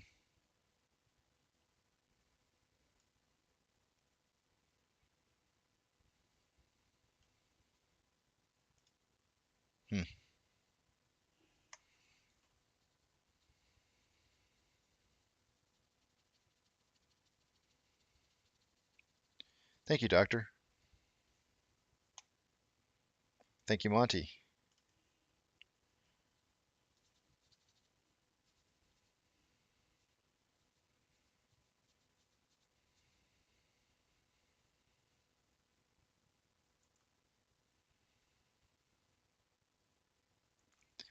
Federal Reserve officials will be restricted from owning individual stocks, bonds, and other assets under rules announced Friday that first were set forth in October. The new regulation extended the ban to cryptocurrencies which were not included in the previous announcement. They follow a controversy last year in which several officials traded positions just ahead of the Fed's extraordinary measure to help the economy through the COVID crisis. Can almost guarantee you they'll give them a chance to reposition so that they can make things happen before they do.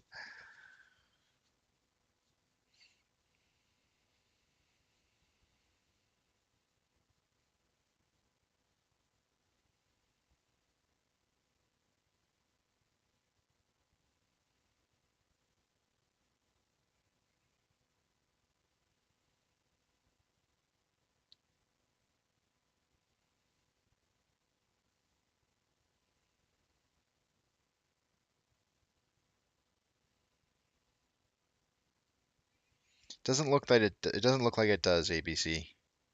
It doesn't look like it.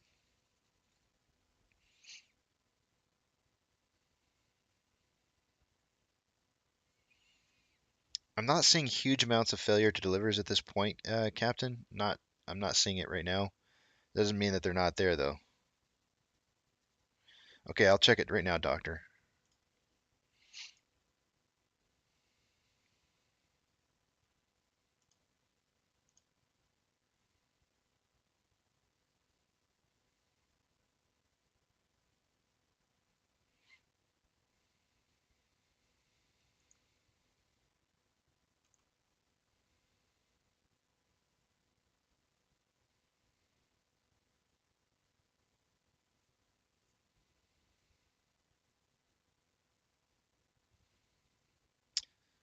What is?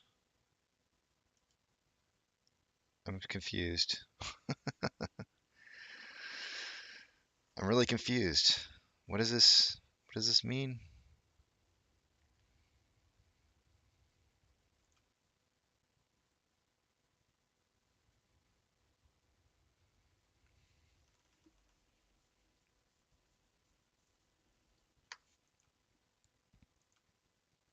I just see 2 weeks later. That's all I see. I'm confused. I'm really, really confused, Doctor. All I see is, let me refresh it because sometimes if I don't refresh Twitter, sometimes I just don't get messages that pop up. Yeah, I only see the tweet 8 minutes ago. It says 2 weeks later.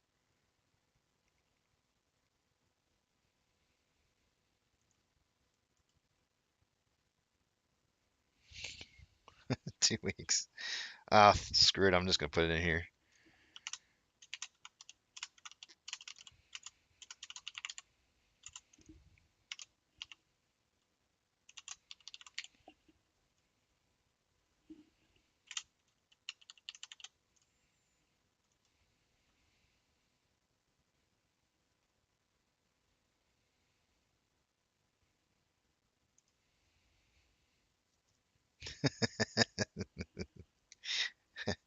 Thank you, Doctor. Thank you for the smile.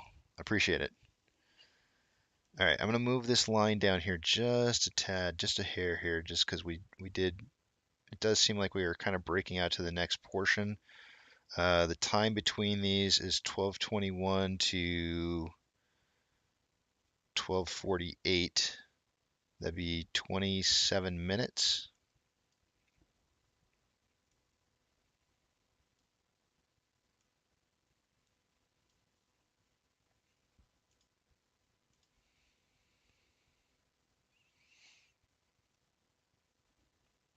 So exactly 2 o'clock.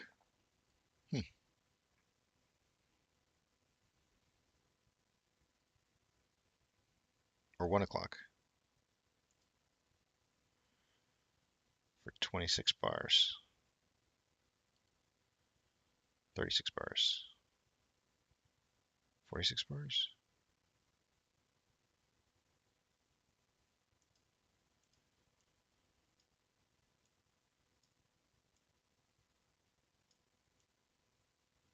Okay, it was 46 bars. Does that look about right? 1.5. 1/2. Yeah, that's about right.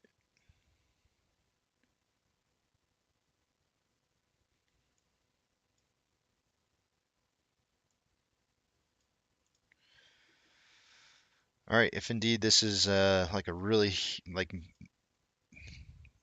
mini head and shoulder, inverted head and shoulder, then potentially what we would see happen here is price rising up, hitting this 802 line again, perhaps like maybe kind of testing around, bouncing around in price in here, and then potentially having that upwards movement at the very end portion of the day today. And I think we're kind of looking at like 18. I think the options are at least signaling for 1875. We'll see what we get out of it though. I mean, it's kind of it's hard to say.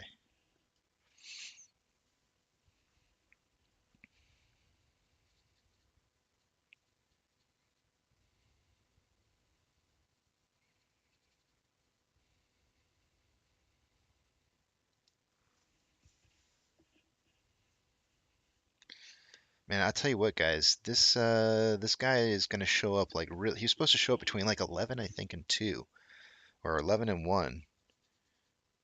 I think it was 11 and 2. He's really taking his time getting here.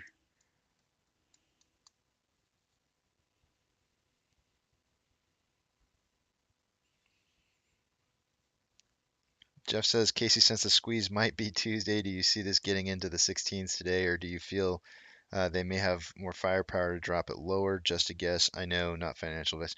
I'll tell you what, Jeff. I mean, we're literally not going to see. I don't think you're going to see squeezing type potential until you see SSR triggering. It's happened too many times in the past. It happened last January, not this last January, but the year 2021 January. It happened in June's before the run up to June. It happened on GME before GME had its January squeeze. SSR triggered every single one of those instances at least 2 to 3 days before the big run up. 2 to 3 days, or it might have been 3 to 4 days. I can't remember. It's something like that. Something like 2 to 3 days or 3 to 4 days before. 1, 2, 3. It was 3 or 4 days. That's what it was. So it's either going to have, you get SSR trip, SSR applies to the day after, and then you have just one more day that it rips either on that one, 1, 2, 3, or you have it could potentially happen on the fourth day. So I really do believe that you're going to see, but the SSR usually trips, well, not usually. I'm pretty sure that every single one of those instances, the price had a big, huge move up before that SSR trips the very next day. Like it's a knee-jerk reaction or a correction to the original jump up in price. Almost as if, the hedge funds are like, wait, hold on a second, we need to prepare. Give us a moment. And then they say like, okay, now we're ready. Wait, you can't go just yet. We don't have the liquidity. We need to be able to print synthetics. Let us trigger the price tomorrow, and then you guys can go ahead and rip. So it's like it's a gateway or something.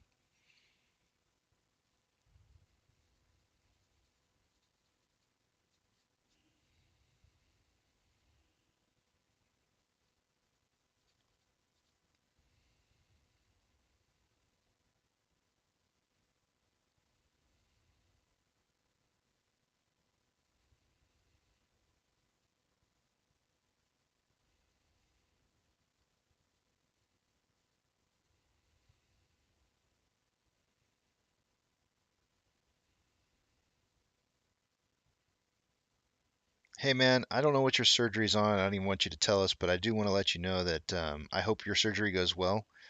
Um, you got some time for 2 weeks? Well, I look forward to spending it with you. Um, That's cool. So what kind of precautions, think about what kind of precautions you need to take. What do you, I don't know, surgery could be anything, right? Think about the kind of precautions that you need to take. Always have, guys, this is so important. Please make sure that you guys have some kind of will set up. Like if you don't have a will set up right now, and I know I'm saying this to you, and I'm probably not even going to do it myself, but like if you're gonna do something like have surgery or something like that, at least like I know Fidelity has, I already have it set up in Fidelity. I don't have a will, but Fidelity already is set up. The type of account that I have will automatically give my shares to my beneficiaries. So I have a beneficiary already set up on my account where if something should happen to me, it will already go there. And I'm not trying to scare you, Jeff. I'm not trying to scare you at all. I'm just telling you, like this again is a once in a lifetime opportunity, and there, don't just because you feel like you're the one responsible doesn't mean that you can't push that or give what it is that you have to somebody else that you care about. You know what I'm saying? Like don't let it get stuck. Don't let family members not enjoy what it was you were going to enjoy. And good rest to you, Jeff. And I hope don't have a good surgery. Have a great surgery. That sounds so weird. But yeah, good health to you, sir.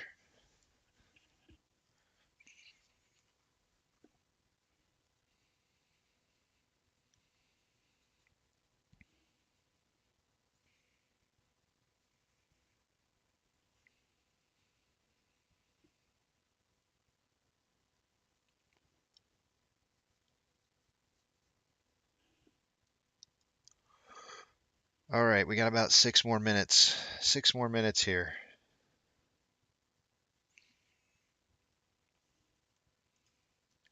I forget what kind of account I have. Let me just look it up here. I don't know if you have Fidelity or not, but um, my Fidelity account, like when I actually looked it up the other day when somebody was asking about like how do you know if you have a margin account or not, I had no idea. Mine is a TOD.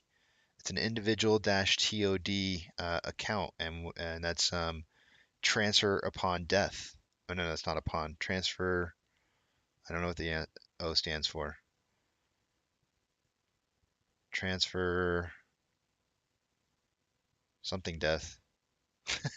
I don't know. I don't remember what it stands for. What does TOD stand for on an account name? Let's see. Hold on a second here.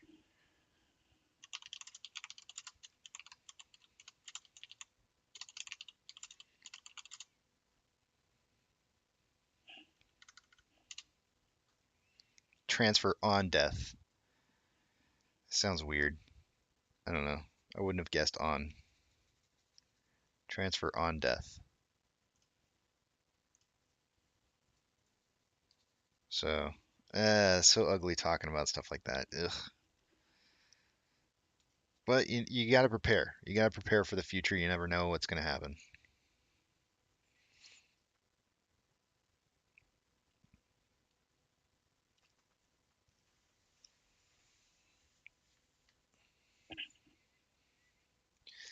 Yeah, that's kind of along the lines I was thinking Bundaro as well. I was thinking like 1875 because if you look at the options, the spread between the highest amount of puts and calls volume is between $20 and 17.50. So split the difference, it's 1875.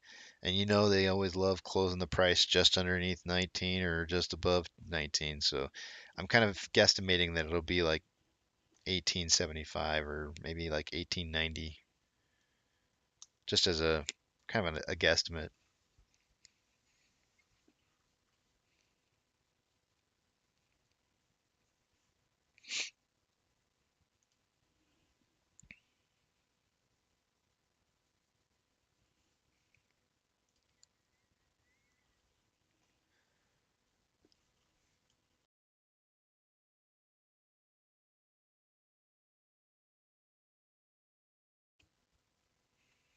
I don't know if the guy shows up to put in to install the extra cable line. I don't know if I should keep the stream running or not.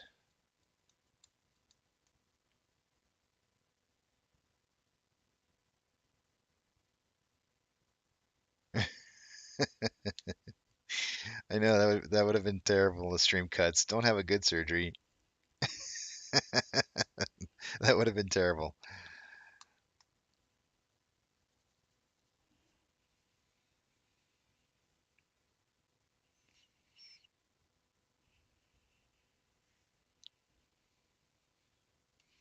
Now I'll tell you what though. I've seen this on a couple occasions. I've seen this on a couple occasions where we complete a inverted head and shoulder pattern, and we get to the end of it, and then it just trades sideways forever. And it's like, what? So don't be surprised if they don't try to keep us right around this $18 mark here.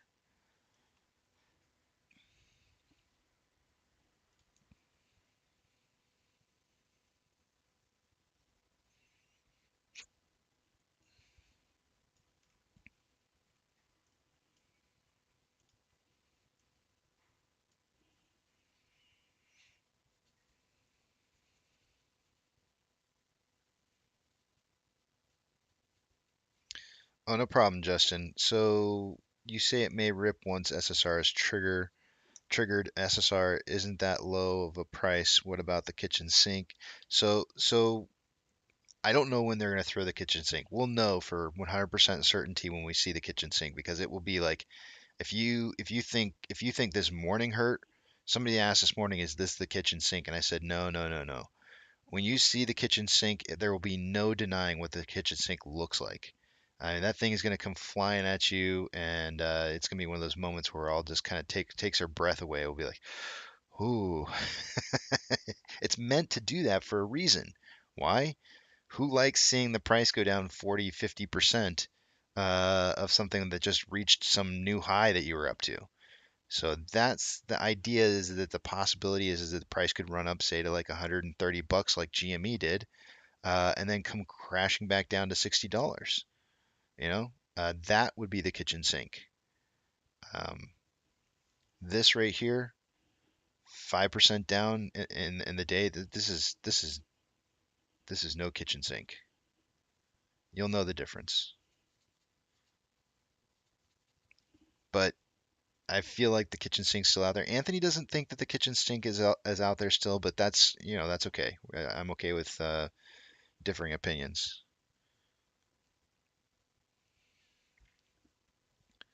But they could throw it at us early, throw it on the front side, and really crash the price really quickly. I'm not opposed to believing in things changing. Like, I don't think that we have to continue the same pattern that we've had from the past. So I'm willing to accept that they may try to crash the price first and then let it rip, versus having it rip a little bit, triggering SSR, going down 10%, and then letting it rip a couple days later. Um, I don't know. We'll see. Time will tell. But you'll be prepared one way or the other, because you know the kitchen sink's out there.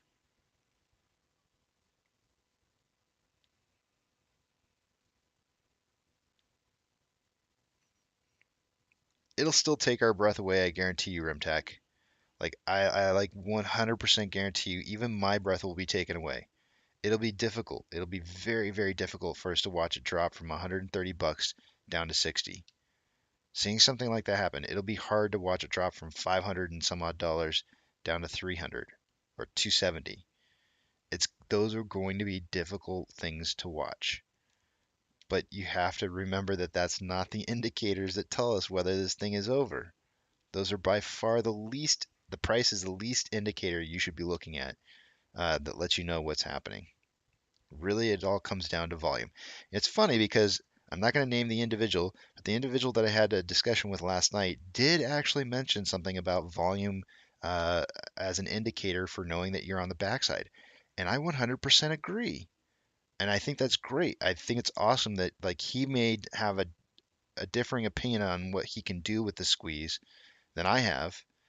But the fact is I think we both agree that volume is a huge indicator. It's a massive indicator that tells you a lot about what's going on with our stock.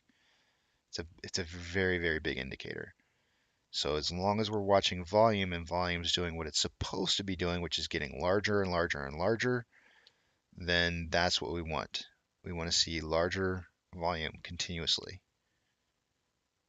And when it starts to fade off, you know something's changing.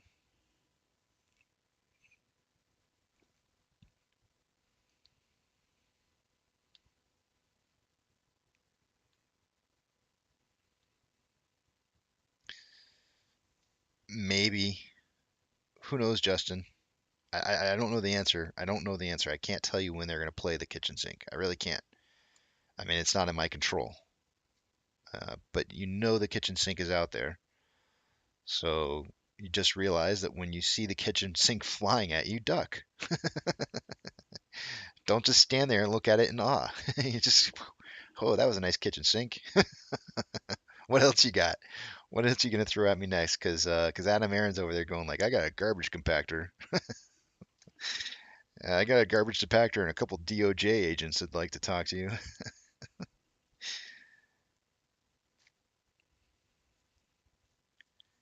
I believe so, Fahad. I do believe so. That's my hopes. I wouldn't have it any other way.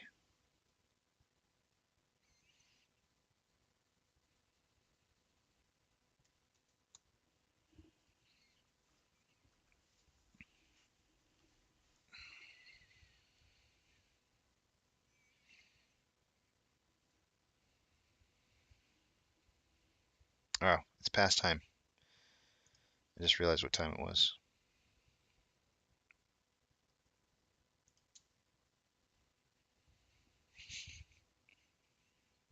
I was gonna say something funny, but then I thought, if I say that, you guys are gonna be all like, "What?" I'm gonna say it, but I don't want you guys to think the wrong thing. So, do I look like a guy who's starving? I'm just asking you right now before I say this. Do I look like a guy I'm starving? No. So don't you get the wrong idea with what I'm about ready to say. But I've been upset. I've been upset since yesterday. I literally have not eaten for probably it's going close to 24 hours now. Um, I'll tell you what, man. I was sick to my stomach yesterday. I was sick to my stomach, and I just didn't want to eat. Did I even eat anything today? I don't think I've had anything yet. And I still feel like my stomach's upset. I'm gonna come back here. I'm gonna come back with a beer, and it's probably gonna hit me a little harder than usual. But I'm gonna toast out with you guys at the end of the day. It's not because I don't have food. I got plenty. You should see my pantry. I got plenty of food. I just had an upset stomach. It's like I really, it's tough choices, right? Tough choices, and I didn't like the choices I was getting dealt to my face. Here you go. Take these choices, Casey. You bastards. All right, let's take a look at this stuff here. Let's do these numbers so I can go to break. That way I can come back and enjoy a beer with you guys. I'm not starving. 53.16 and 12.81. Let's refresh. 52.75 and 12.86 now in the dark pools. The 12.86 is still higher than the 30-day average. Off exchange is still higher than the 30-day average as well, but it's getting down there. So they're not suppressing price as heavily as they were earlier this morning, which you could tell with the little run up that we just had. Gosh, man, I'm just sitting here thinking like, can you imagine if the dark pools just completely shut off one day and there wasn't even margin calls? Like, what do you think would really look like? What do you think the stock price would really look like if we had like zero dark pools and it was like uninhibited movement? I would love to see that. It's a dream. It's a dream. An hour ago, we had 1.94 million shares having been borrowed. Ortex is now reporting 1.27. That's going to lower the estimated current short share interest of the free float to 21.08%.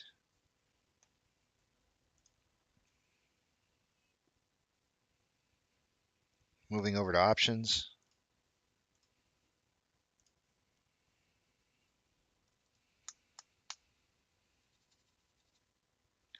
At a $20 strike price, Yesterday there was 16,000 contracts. There's now 16.5 on the put side. At a 17 and a half. I'm sorry. I'm laughing because I'm thinking about something that I'm envisioning one of the moderators right now thinking something about me, and I have thoughts in the side of my head. Puts $17.5 strike price. An hour ago there was 11.7 thousand contracts. There's now 13.4. I'm thinking about what Monty said earlier about the whole Casey's gonna go YouTube, or Casey's gonna go full YouTube or something. It really made me laugh when you said that, Monty. Inside, it made me laugh. Just so you know, because I know you were teasing. Let's see here. Going back to the main page. You guys are awesome. Orders by Fidelity customers. AMC and GME are not on the top 10 list here. Let's see where we're at. I think we were in 16th an hour ago. We slipped down to 18th now, but we still have 78% buys to 22% sales. Can you guys imagine if there was zero off exchange? Zero.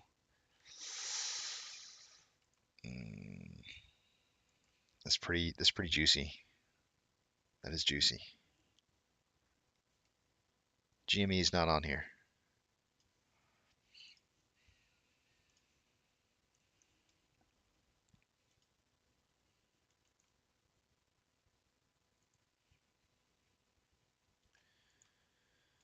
$19.1 thousand contracts in the money on the calls. 97.3 thousand contracts are out of the money on the puts. 1705 is our SSR trigger.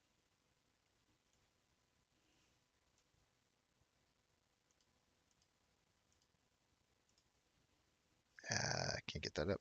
There you go. Let's see how these markets are doing here. The Nasdaq is down 1.28%. Dow Jones is down 0.57. S&P 500 is down 0.72. The market's not on fire. There's still some advancers in here. 4,877 decliners to 2,655 advancers. The VIX is up 1.57, so not a whole lot of volatility showing. IWM is down 0.71. Tesla is down 3.69. You know what this looks like to me, guys? This looks like to me like a market anticipating or waiting for some kind of news. But yet, I showed you the pattern that was going to play out long before it even happened. Kind of weird. Amazon is down 1.72%. Cinemark down 1.73%. Doge is down or up 0.16. Bitcoin is down 1.09. GME is down 1.78. Hood is down 3.43, and AMC is down 5.54%. Refreshing inflow versus outflow.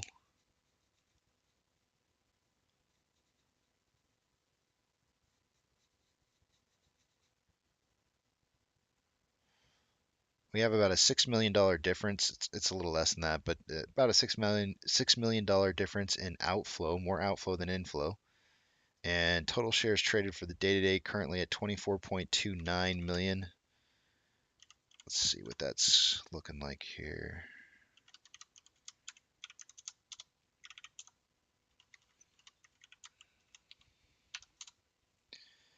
Currently on pace for 33.7 million shares traded for the day-to-day. I suggested somewhere between 30 and 50 million. Price is relatively remaining the same. Remember what Bad Back said earlier this morning, guys? Suck, squeeze, bang, blows no good. It was never about predicting the future. It never was.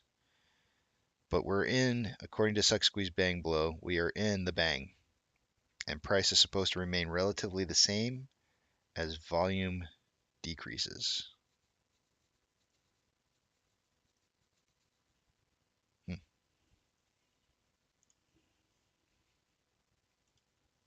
Taking a look at the daily.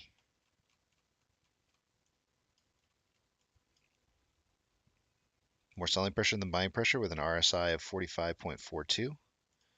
On the hourly, we have more selling pressure than buying pressure with an RSI of 30.85. On a 30-minute interval, we have more buying pressure than selling pressure with an RSI of 30.79 and already having been dipped out most of the day today underneath the oversold region.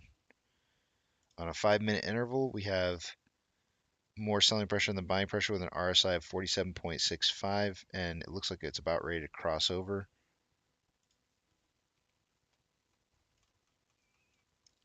Price has come down a little bit. I'm going to move this down just a hair. Let me see how that looks. Okay, so it's still higher than this line back here, which is a good thing. Mainly speaking on these head and shoulders is that you want your leading, I should say your trailing. So if the price is going to move upwards, you want your trailing to be higher.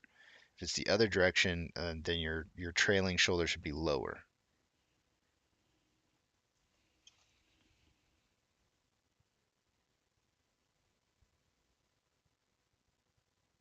Okay, guys, Suddenlink is on their way. I'm not going to end the stream. I'm going to see if they can't keep the thing going while I'm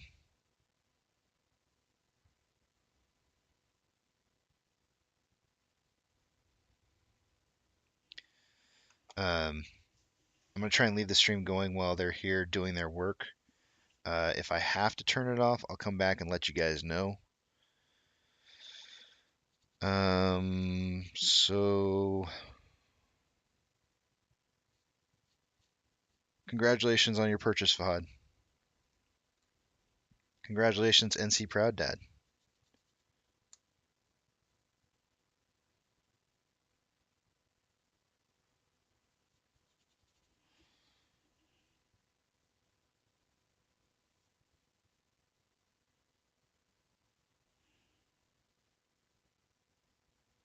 I'm going to leave you guys with the Bollinger Bands on, and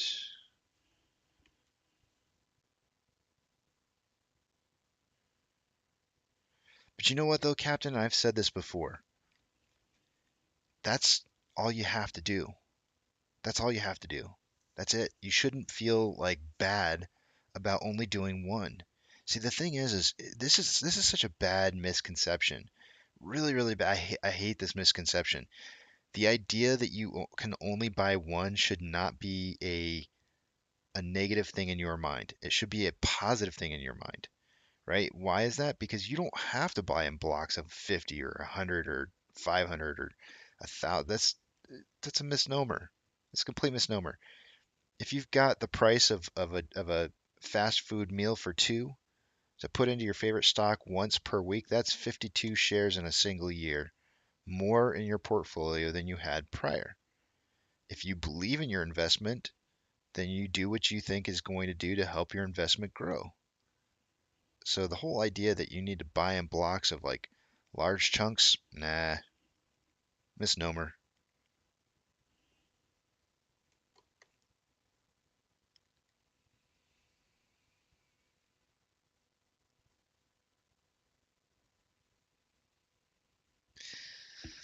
Uh, Mary said I can, but are you gonna like are you just trying to get me to like get all emotional before I get off the camera? Because I feel like I've just had like a like an emotional day today. Like I don't know. Oh, my wife's gonna go out and pick up a video game today, guys. There is I just saw it on the advertisement that's running behind me. Ooh, if you guys are gamers and you like Horizon, oh man, I can't wait. This is not an advertisement. This is not, I need to make money, guys. Have you ever played Horizon on the PS5? No, I'm just kidding. No. I love it. I love the series. Well, it's not a series. It's now a series, but man, the first game was so good. If you guys are gamers, I cannot wait for that. That's all I'm gonna say. I feel like I'm on an advertisement here, so I'm not gonna say anything else. but but I mean, yeah, it's really good.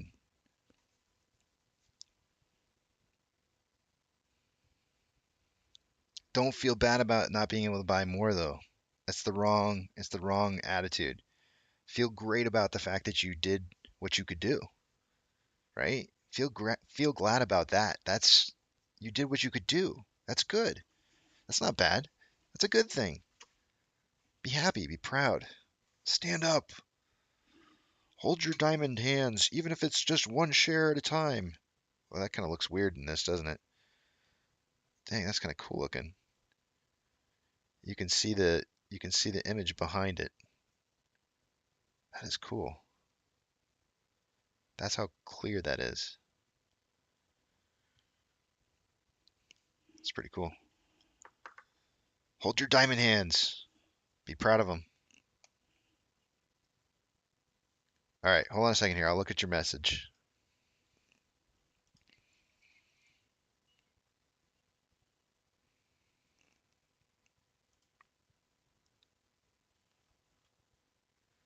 Huh. Why do I not see it? Let me refresh.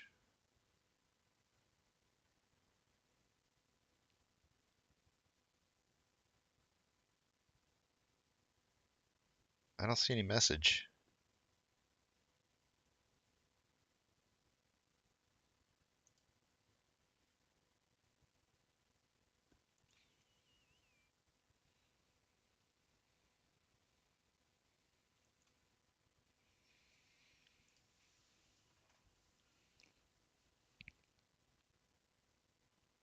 Did you send it to me in perhaps in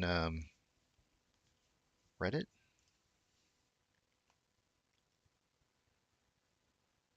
I don't see it in Reddit either. I don't see it. I don't see it.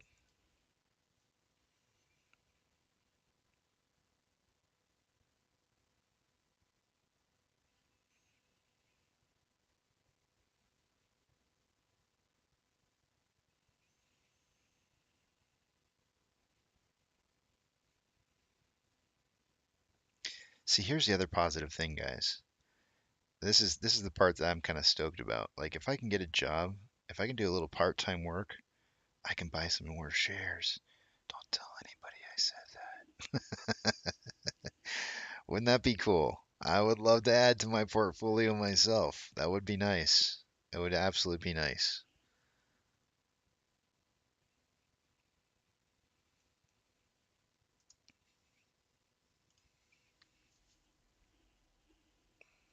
What do we got going here? We begin virtually with Nomi Prince. Oh, yeah. This is Thank you, Chairman Sanders and Senator Brown, for the privilege and opportunity to speak before you today. I This am is a from former last managing night, director of I Goldman think. Sachs. Before that, I ran the International Analytics Group as a senior managing director at Bear Stearns in London. I've held positions at Lehman Brothers and the Chase Manhattan Bank. After years on Wall Street, the levels of greed, unparalleled influence, and unethical practices in the industry caused me to step away. Since then, I've worked to uncover the manner in which the global economy and our financial system has become so unequal, unjust, and fractured. In 2008, two of the investment banks that I'd once worked for went bankrupt and saw their risky bets and bad practices nearly tank the global economy. Those banks no longer exist, however, the economy remains on edge. Today, nearly a decade and a half later, we sit at another precipice of grave risk. Asset management behemoths and private equity institutions have amplified the distortion in financial markets. The magnitude of their influence over securities and companies has no historical comparison. Their unfettered access to policymakers and major institutions spans the world. These new financial giants are leaving smaller market participants from all parts of the economic spectrum exposed to concentrated systemic risk and diminished representation. Yes, it's true that Wall Street banks remain as powerful and influential as ever, but now asset management firms with trillions of dollars at their disposal have become more influential than governments and the regulatory entities responsible for keeping them in check. It's important to understand that at the top of this financial hierarchy stands BlackRock. The financial Goliath manages $10 trillion in assets. That's more money than the size of any other country's GDP besides China or the United States. BlackRock's meteoric rise has seen its assets triple since 2012 and nearly double from 5 years ago. The world's largest asset manager acts as a money manager, private equity fund, institutional investor, trading She's software at home, platform, guys. and government partner. You can What's truly tell. made it untouchable is its ability to produce and attract capital to exchange-traded funds or ETFs. ETFs are attractive because they offer intraday liquidity for both buyers and sellers in the financial markets. But what the shock of the early days of the pandemic in 2020 showed us was that frenetic ETF activity can intensify panic in the markets. Quick outflows executed in bulk can exacerbate a falling market, which can hurt those that can afford at least the most. Ultimately, leveraging its government connections, BlackRock was awarded a no-bid contract to manage the Federal Reserve's corporate bond buying program. The contract allowed BlackRock the opportunity to essentially support its own investment-grade bond ETFs in the midst of a pressurized environment. BlackRock and its execs had access to confidential information and the ability to formulate business decisions for themselves and their larger clients. No other institution in the world has or had such access during or since that crisis. Currently, BlackRock, Vanguard, and State Street manage more than $22 trillion in global assets. For comparison, U.S. GDP stands just shy of $24 trillion. The asset management industry has only grown more concentrated at the top over the past decade. These big three dominate the market. Their growing stranglehold on U.S. equity participation provides them greater chances to hold veto power or directly influence business strategies for nearly all major corporate decisions. As these institutions expand further into the world of private equity, their ability to dictate corporate control and outright ownership in every sector of the economy will have a greater human cost. Private equity business practices are largely designed to extract capital, not build it. As a result, small businesses and communities caught in the private equity crossfire will come under greater control of big finance that puts cost and job cutting ahead of worker stability. Today, BlackRock and these other institutions have expanded to such a magnitude that they effectively are the market. This represents a monopoly sort of influence over competition, assets, and transactions. It elevates the systemic risk that the global financial system faces. This renders everyday people, retail investors, workers, and anyone with a 401k retirement plan exposed to the risk that these massive trillion-dollar institutions pose. These individual shareholders of ETFs or other funds seeking to invest their hard-earned money in the markets and build for retirement have had their ability to obtain a seat at the table reduced. By creating a shareholder pass-through structure similar to the kind that Wall Street has used for decades, we can strive to even the playing field and reduce the immense power of mega money managers. This would enable participants invested in ETFs or other funds to hold shareholder rights with respect to the corporations in which these vehicles are invested. Currently, these rights are retained by the asset management companies themselves. We should enact policies focused on reducing the sheer size and concentration of asset management institutions and private equity firms to establish a more efficient, transparent, and equitable marketplace. The risk of corporate wrongdoing, fiscal mishaps, unfair tax advantages, and conflicts of interest is too great to ignore.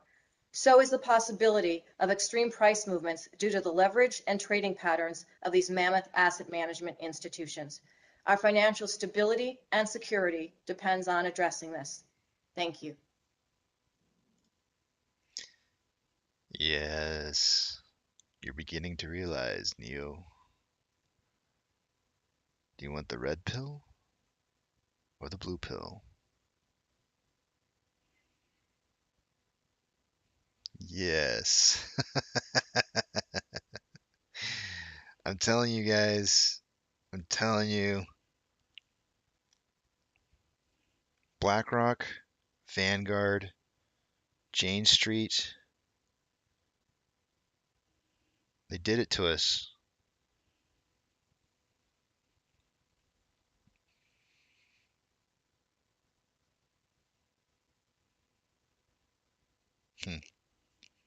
Thank you for that, Monty.